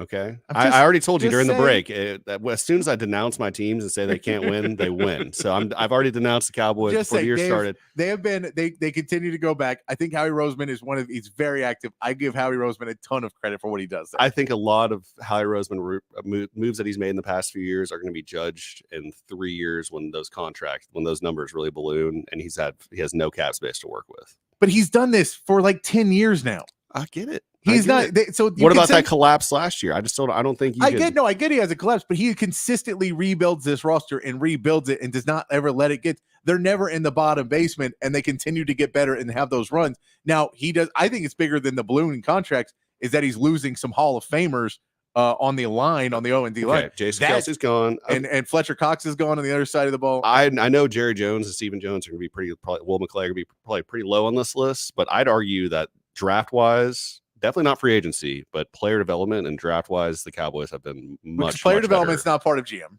but draft wise definitely is. Yeah, but you got to draft players that the coaches can develop. I agree. No, I agree. So number 4 is Sean McVay and Les Snead. The Rams. I agree with that. They're top picks, 5. Them picks guys. They come in. Number 5, Eric DeCosta and the Ravens consistently pushing. They get Lamar Jackson to come back. He wins the MVP. They've consistently sat as a good team. They've rebuilt that defense pretty quickly. They've been able to put together the offense now. Number 6, Brad Holmes and the Lions. Brad Holmes, who has come in to the wasteland that was Detroit football and rejuvenated them, been able to pull off some trades. He was able to get a starting quarterback, a franchise quarterback now in Detroit as a throw-in piece of a trade. Remember, Jared Goff was there as kind of a throw-in. We need to get this salary off of our books. Make the numbers work. Numbers work because we're taking in all this salary, so we have to get rid of him. So you can take Jared Goff, and then his contract will expire, but we'll give you all of these picks, and you get it. You also you have to take Jared Goff. That was what the trade was at the time. Yeah, and that's probably one of the most even split trades in NFL history. I mean, for both teams. I think it worked out for both teams. I think that the Lions did great in it, though, that they end up getting all those picks and a franchise quarterback that comes out of it. He has a different draft value chart than everybody else in the NFL. He's been very vocal about his draft value, that many people believe you shouldn't draft running backs, you shouldn't draft safeties, you shouldn't draft certain positions high in the draft. He says, screw all that. I'm taking the best player. And because of that, he has drafted really good players every single year. So you could say maybe it doesn't always fit, but he's been able to put the pieces around the really good players he gets in the draft. Number 7, Brandon Beane with the Bills. I'd probably have him a little bit lower on this list. I think the Bills have done all right, but they haven't been able to get over that hump. And so I like him. I think he's done well, but it's more about he drafted Josh Allen. And once you take that out, he hasn't necessarily put the pieces around Josh Allen to win. So I don't know if I'd have a number 7 on my list. He would have to be lower. I mean, they've consistently let their fans down. Yeah, and I'll say, and then you go into number 8, who definitely should be higher than I have Brandon Beane. Brian Gutekunst, the Packers GM. Well, yeah, you have to have good front. I mean, they've always had good front office management there, but a franchise where it seems like it's pretty consistent. They made the move on Aaron Rodgers, that they kept him for long enough, and then they were able to make that trade turnaround and win a playoff game in the next season after making that trade. That is a huge turnaround. And so as they continue to build that team, we'll see what they did. Letting Aaron Jones go, and then if they can keep rebuilding that, picking up Josh Jacobs instead, see how they continue to build in that in Green Bay. Number 9, Jerry Jones and Stephen Jones. The Cowboys are number 9 on this list. A consistent 12-win team They don't have playoff success, but they're a consistent 12-win team. They do draft really well, at least, especially offensive linemen. Some other pieces they draft really well. I think there's a lot of pieces you could say as general manager. What Rod and I were talking about earlier was the holy trinity, that if you have a team that has a good quarterback, a good coach, and a good general manager, now you want great, but those are the three pieces you're supposed to have for a franchise to work. The Cowboys have all three of those pieces. So where does it fall off for the Cowboys that you have a top 5 quarterback, at least statistically, in Dak Prescott? I know he disappears at points, but you would statistically, he was he was in MVP voting this season in Dak Prescott. You have Mike McCarthy, who's a former Super Bowl champion coach, we can see he does decent things coaching. He's a good enough coach. And you have a general manager who we know drafts well and puts the right players. That roster has talent on it, and yet it can't all be put together. It doesn't seem to all work together. What's the missing? Why does that triumvirate not work? They're missing me denouncing them before the season starts so they can win, just like the rest of my teams. No, I think it's Dak. I know the whole and this year is going to prove me wrong or true, because there's going to be more pressure on that guy than probably any other quarterback in the league to produce, because you don't have a running. We have Zeke Elliott back. You have Rico Dowell. You lost Michael Gallup. You need some offensive weapons to step up. Jalen Tolbert's supposed to have a big year. So I time and time again, Dak Prescott has disappointed in the playoffs, and I think that's probably the finger. He needs the finger pointed at him. I'll put in there. I think that there is something to be said that if you look at all these others, the leader of the team is not the general manager. The leader, the person who's not trying to be the head of the table, is not the general manager. The general manager usually is in the background. You hire a coach and you get a quarterback that should be the leaders, the two ends of the table. But look at Kansas City, who's number 1 on this list. I'd argue that Andy Reid probably more impact than Brett Veach, even no, that's what I'm saying though. Personnel. But I'd say Brett Veach is still a GM. Your head coach is still the leader, even though you can say he's in player personnel. He's still your head coach. So I'm going to say that it's Brett Veach is not the guy coming down and sitting at the table and going, guys, what a great roster we have. Guys, call me coach. He's not doing that. I think there is an issue. Yeah, but that's going to happen. That's always for the rest of my life. Ed Jones is going to own the Cowboys. Yes. Unless one of them can see what their father or grandfather's mistakes have been in the past. That's the way it's going to be. Will McClay's there. I'm surprised he's not mentioned on that list. Well, because Will McClay is not the GM. He is extremely important. I believe is director of player personnel or something. No, Will McClay has been very important to that team of getting their drafts. Because I think they always did okay in the drafts, but I think he's got them to be a little bit more prepared. So when they come into draft nights and Jerry is hosting it and it's on camera at the Death Star, and we'll talk about this a little bit in Hard Knocks Life too. We may put that there in the Rod's rant as well. But the Hard Knocks that is the new season is the Bears get it, and nobody ever wins in the Hard Knocks.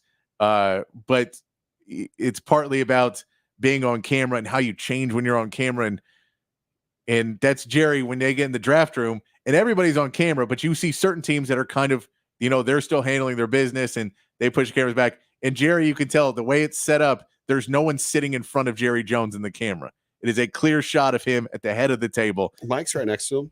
I know they're with him, but he has it set up in a way where it is very much his table and he's hosting, and he is acting in a way that he is hosting a show for television, not necessarily in a war room where you're supposed to be doing it. And he still does a good job. Like, I can't criticize his drafts, but I think it's that point of Will McClay's helped him be more prepared. So when it gets into that situation, he says, I know what it's going to be on draft day. So let's try and make a lot of these decisions beforehand. So we get there, we're making quick decisions as opposed to rash decisions. Yeah, rash decisions and guessing.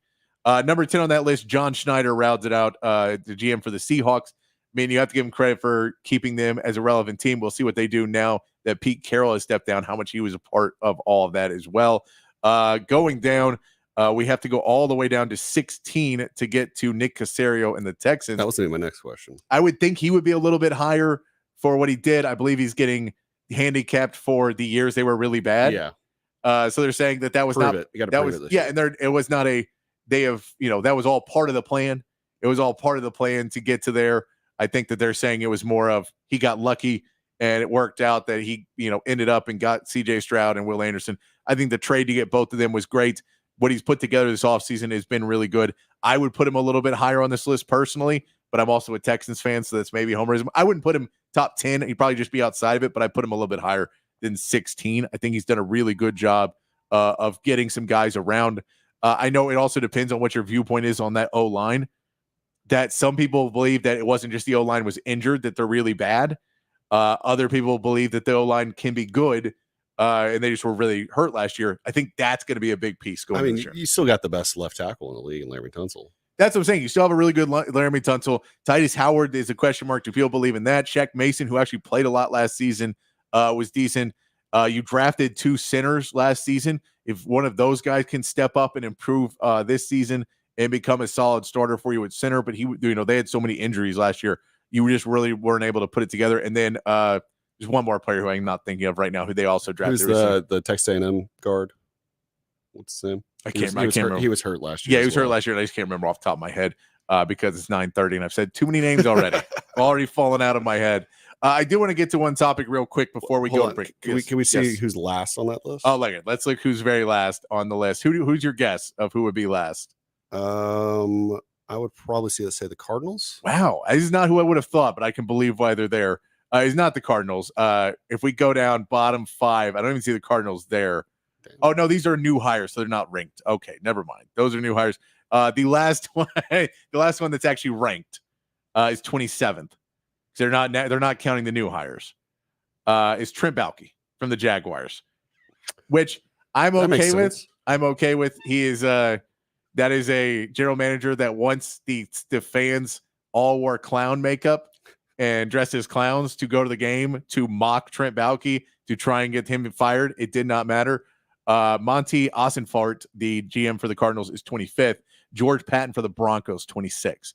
So he is third from the last of coaches that are still there.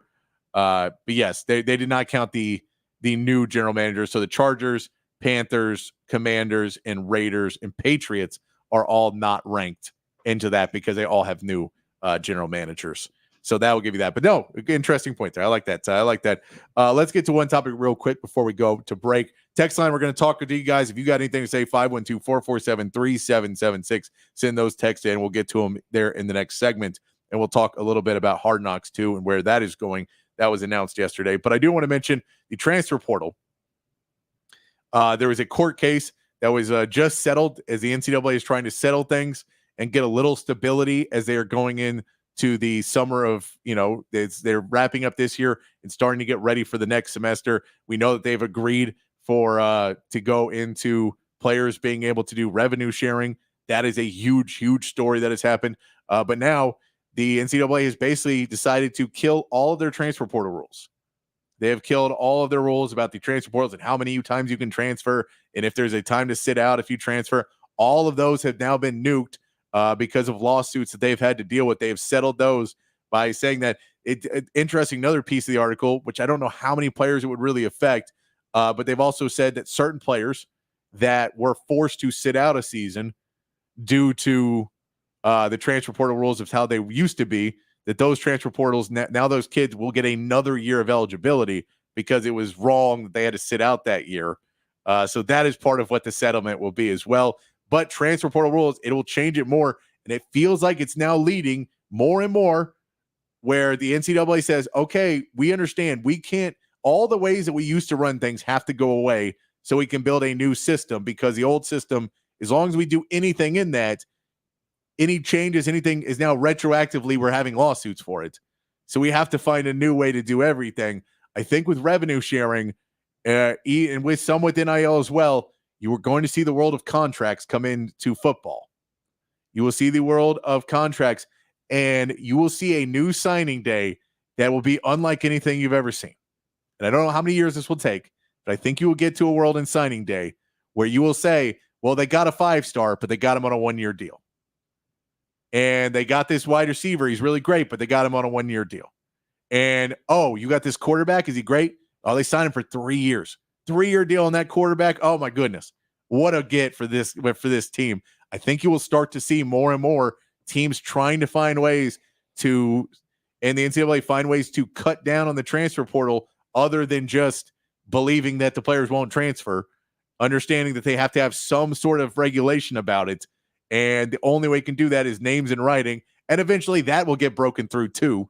But I believe there will be stuff in writing that if the team does what they're supposed to do, so if there's agreed upon you playing this many games and you start this many games and that, then they're not in breach of contract and you can have to stay on the roster. But if they sign you to a 4-year deal and you're guaranteed 6 starts in your first 2 years and they don't start you 6 times in your first 2 years, then you can break the contract and transfer. That feels like the way we're headed as we get closer and closer to professional sports and amateurism. It sucks. It sucks in one way, but this is what happens when you screw a system for 70 years.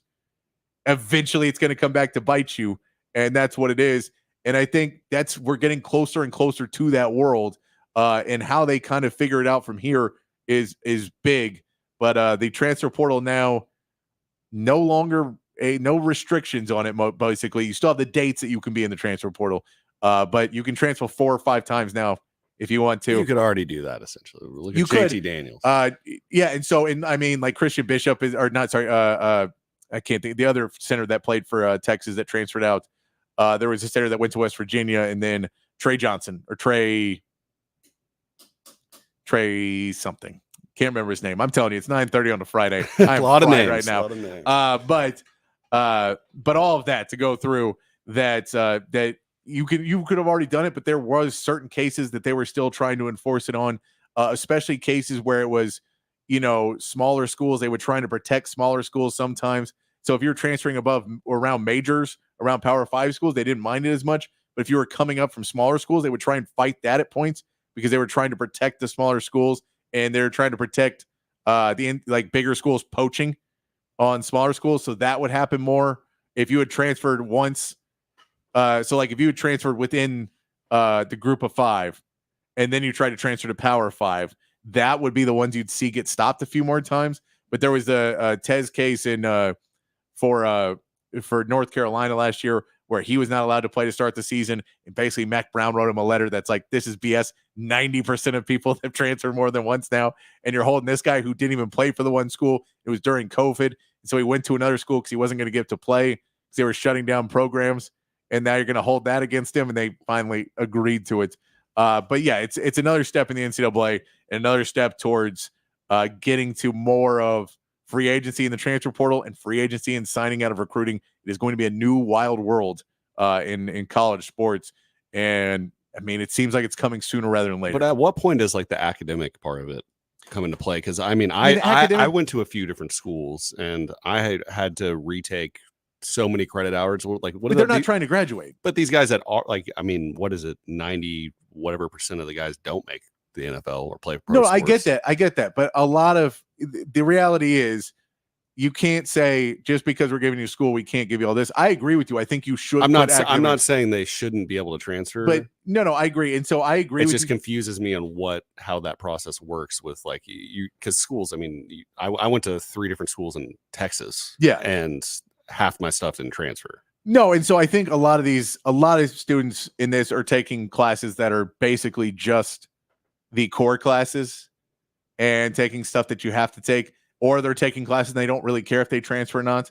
And you understand they can fudge things for athletes better than they can fudge for other students. It's just what it is. I agree with you that academics should matter more than they do in this, but in the grand scheme of things, they're not getting sued over any of that academics. Well, I realize they don't matter. It's weird to me that none of those issues are ever brought up. No, I think they're brought up inside the transfer portal when guys go to transfer and then they try and go to a school and advisors just make it work. Essentially. Yeah, or they say, well, I'm going to go from a Notre Dame wants me, and they go to Notre Dame. And they're like, you can't get into Notre Dame. Like, you don't have any credits, you don't have anything. Like, you can't come in here. Yeah, I think so. I think there's been that in the transfer portal where people think they're going to be able to go one place, and then because of how shady it is, that right now players are you're telling kids to see maybe if they enter the portal we could talk, and then you talk to them and you realize you don't really want them anymore, and so then now the academics don't work. It's a weird, shady world. I think there needs to be more visibility in a lot of it. But the NCAA is not going to regulate it, so it's no. The power conferences are. We need Nick Saban to step up and be the SEC. commissioner. The SEC and the Big Ten are going to do it. We don't need Nick Saban is going to try and go backwards. You need people that are forward thinking. The more you go backwards, the further trouble you get into. It's And true. so you have to be forward thinking. The NCAA is getting more forward thinking as we're going. Now, I still think they're not going to be able to handle football. The commissioners are going to take it away from that, and the TV networks are going to take it away from them. But eventually, you're going to be able to get to where you need to be. It's just going to change. It's going to change, and it's going to lose some people along the way. But I think it's still going to be college football. It's not that big of a deal. People are I still think- going to want to watch football. Yeah, they're still going to want to watch. There's still going to be the players you love. There's still going to be players that stay. There's still going to be Brock Cunninghams. There's still going to be Michael Tafts. There's still going to be those guys. The gym rats, They're smart kids. They're heady players, cerebral players. We'll get. We got to take a break. When we come back, we'll get to your text messages 512-447-3776. We will get to a little talk about Hard Knocks and who the team is going to be on that. We'll keep the show rolling here on the Rodcast. Rob Evers had to step out to handle some family business. Last man family business. My man Ty Henderson and I'm Patrick Davis. We'll be right back on the Rodcast on the Horn.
All right, back here on the Rodcast. Rob Babers having to take off a little early to deal with some family business, but myself and Ty Henderson keeping the show rolling along here on the Rod's Rant. Text lines open 512-447-3776. Thanks everybody for saying the nice words of Happy Friday. I hope y'all are having a good Friday out there on the text line as well.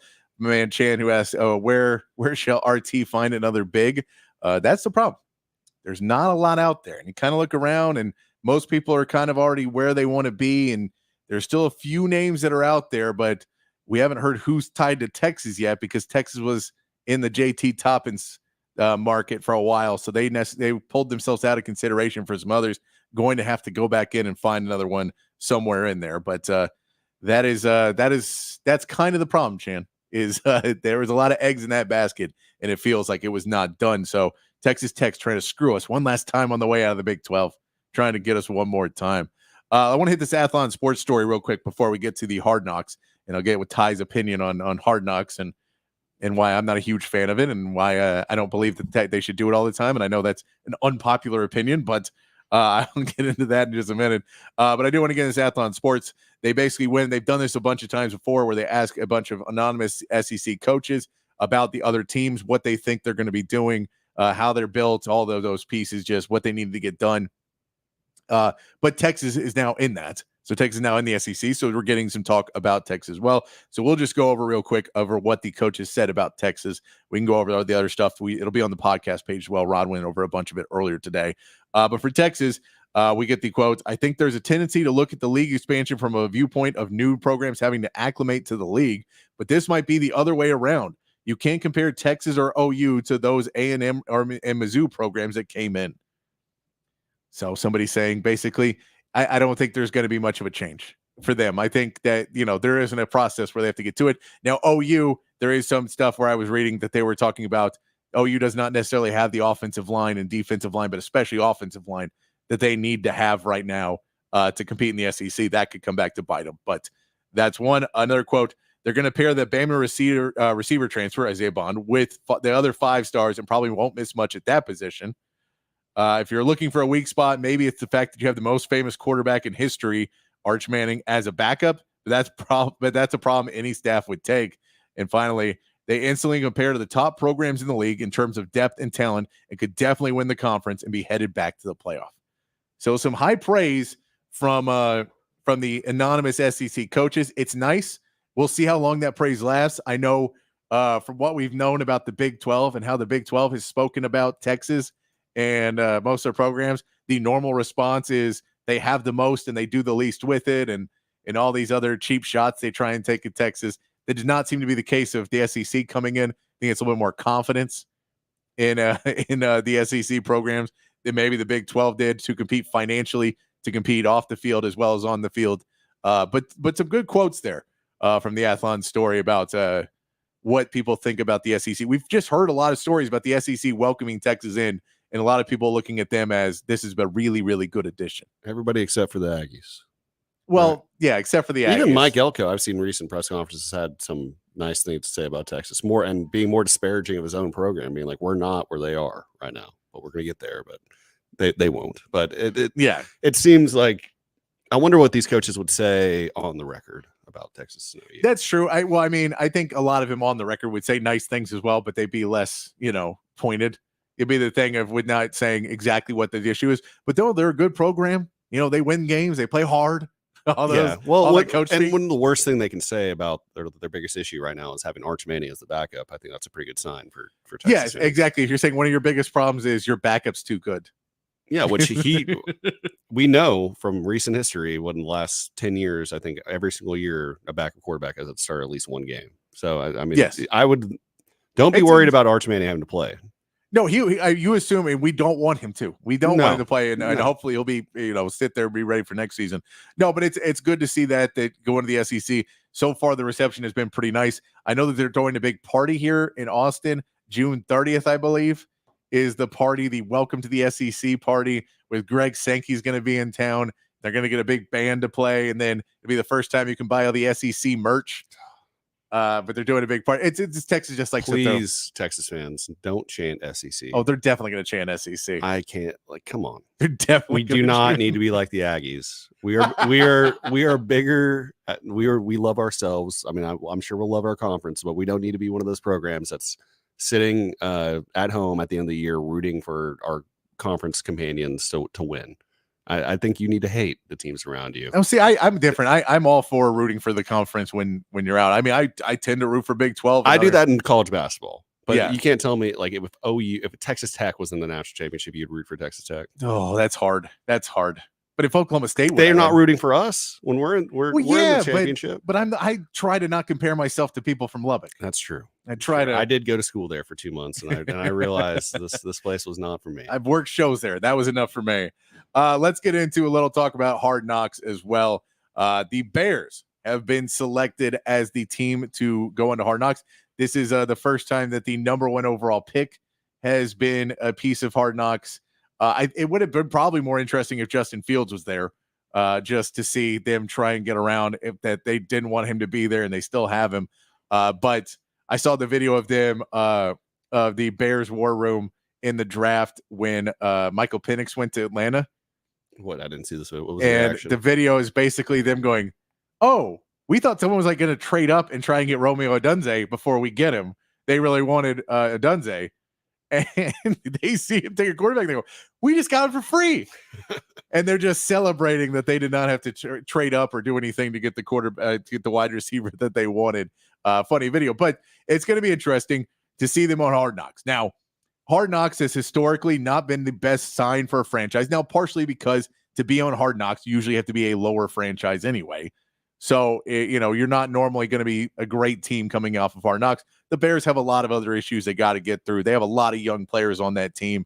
They're not terrible, but I don't think they're going to be winning a playoff game this season. But having the cameras around changes the way you build your team and changes the way people react around each other, because a lot of people are going to be playing it up for the camera. You also have Caleb Williams, who is either going to love or hate this. I think he'll love it, and I think either he's going to double down on the perception that people have around him of being kind of soft and the painted nails thing, and yes, kind of being different, or he'll try to completely 180 on his public perception and be. I don't know. I mean, last year we saw Aaron Rodgers, and everyone hated Aaron Rodgers before that Hard Knock season, and then you kind of went into it and like, oh, and then he's a little relatable, and then one play into the year, he's a little relatable, and then as soon as the season and as soon as he gets off camera, then you're like, oh no, Aaron, stop talking, please stop talking. Yeah, but you know what I mean, though. I think guys will try to take advantage of the cameras. I don't think Caleb Williams is going to shy away from. No. I'm just curious because I could see him as also somebody that is more of, I don't want this perception of me, so I'm going to stay away from it more. Or he could be fully all in and a different outfit every day. I think will be a big piece of it. The outfit watch for Caleb Williams will be a piece of it. But are you a Hard Knocks watcher? Yeah, not as intently as I used to, though. I mean, I kind of realize that most of it is, scripted, fluffed up and scripted. Yes. And scripted. And it's still fun because at that point in the year, you're itching for football. I mean, I have been known to bet on preseason football. So it's all right, any little bit. I like. How much UFL have you watched? UFL? Yeah. None. See, so they put UFL at that time of year, you would watch it then? Possibly. No, I mean, I think if it was, promoted and the marketing team was better, because I forget it's even going on. I do too, but you mentioned I just love that it's like itching for football, and you're like, well, there's a football league happening. You're like, not that football, real football. Mean, I would watch it if it was. I watched some of it the other day. It wasn't. When great. is it on? Just like Saturday afternoons? Yeah, like Saturday and Sunday afternoons. Yeah. This. I can't. I'm not doing that. I can only devote Saturday and Sunday all day to football. I think they need to look. There's no one in the stands anyway. There's no one in the stands. So I think they need to play like late night games, like late, yeah, like West Coast, like Hawaii, like those kind of like. Oh no, like this is for gamblers. This is for degenerates and degenerates only. We are the UFL. We play for gamblers, and then everyone who stays up late will just be like, "Yeah, I'll watch this." Versus what they're doing now. And honestly, there was a game we were watching, and it's one of those things where, like, when you watch a movie and they try and get the camera shot right because they don't want to show how few people are in the stands. They couldn't get enough extras. So they're like shooting like the Marshawn Lynch one where they're on the field, because if you shoot it from the sideline, you can tell there's no one in the stands. That's what it felt like, them trying to shoot it and be like, don't cut to that side. Don't cut to the hard cam. So you cut to the hard cam and you can tell it's like, there's not, I mean, it's maybe a tenth of the lower deck is full. Maybe. Are they doing it where it's all in like Birmingham or Mobile? Are all It's the still- games well, there? Or no. they have home? Yeah, they away have home games? field. Yeah, Okay. they have home because they merged with the XFL. So they have different places they play. But yeah, there's nobody. It is not great. It is not great football. Hey, look, it's football. So if it's Well, that's on, what I'm saying about if Hard nothing else Knocks. is on and I'm hanging out with somebody, I'll put it on. But I can't sit down and just watch it myself. Hard Knocks? No, well, I don't watch Hard Knocks anyway. It's reality all? television. It's reality television. Reality television is garbage.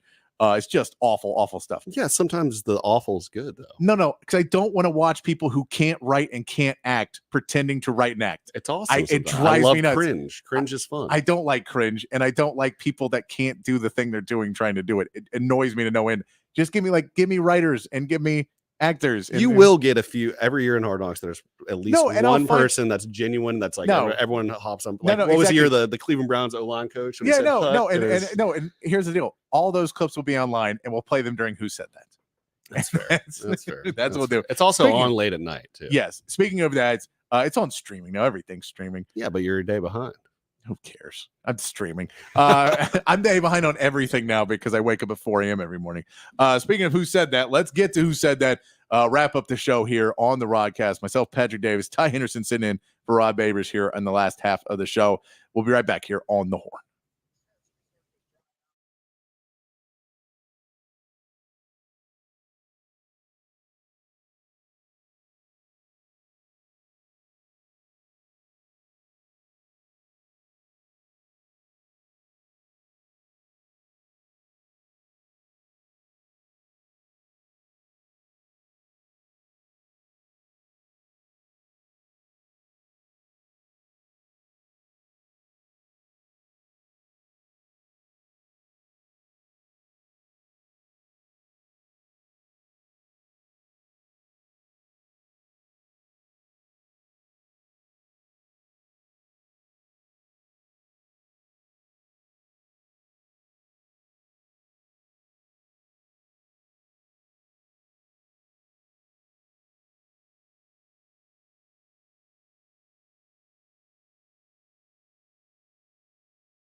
Back at the Rodcast, wrapping things up on a 5-1-2 Friday, playing local music. You can go check out around town. This is Trashy Annie doing a live recording Saturday at the Pershing. You can go check out Trashy Annie, up and coming artist there, Trashy Annie.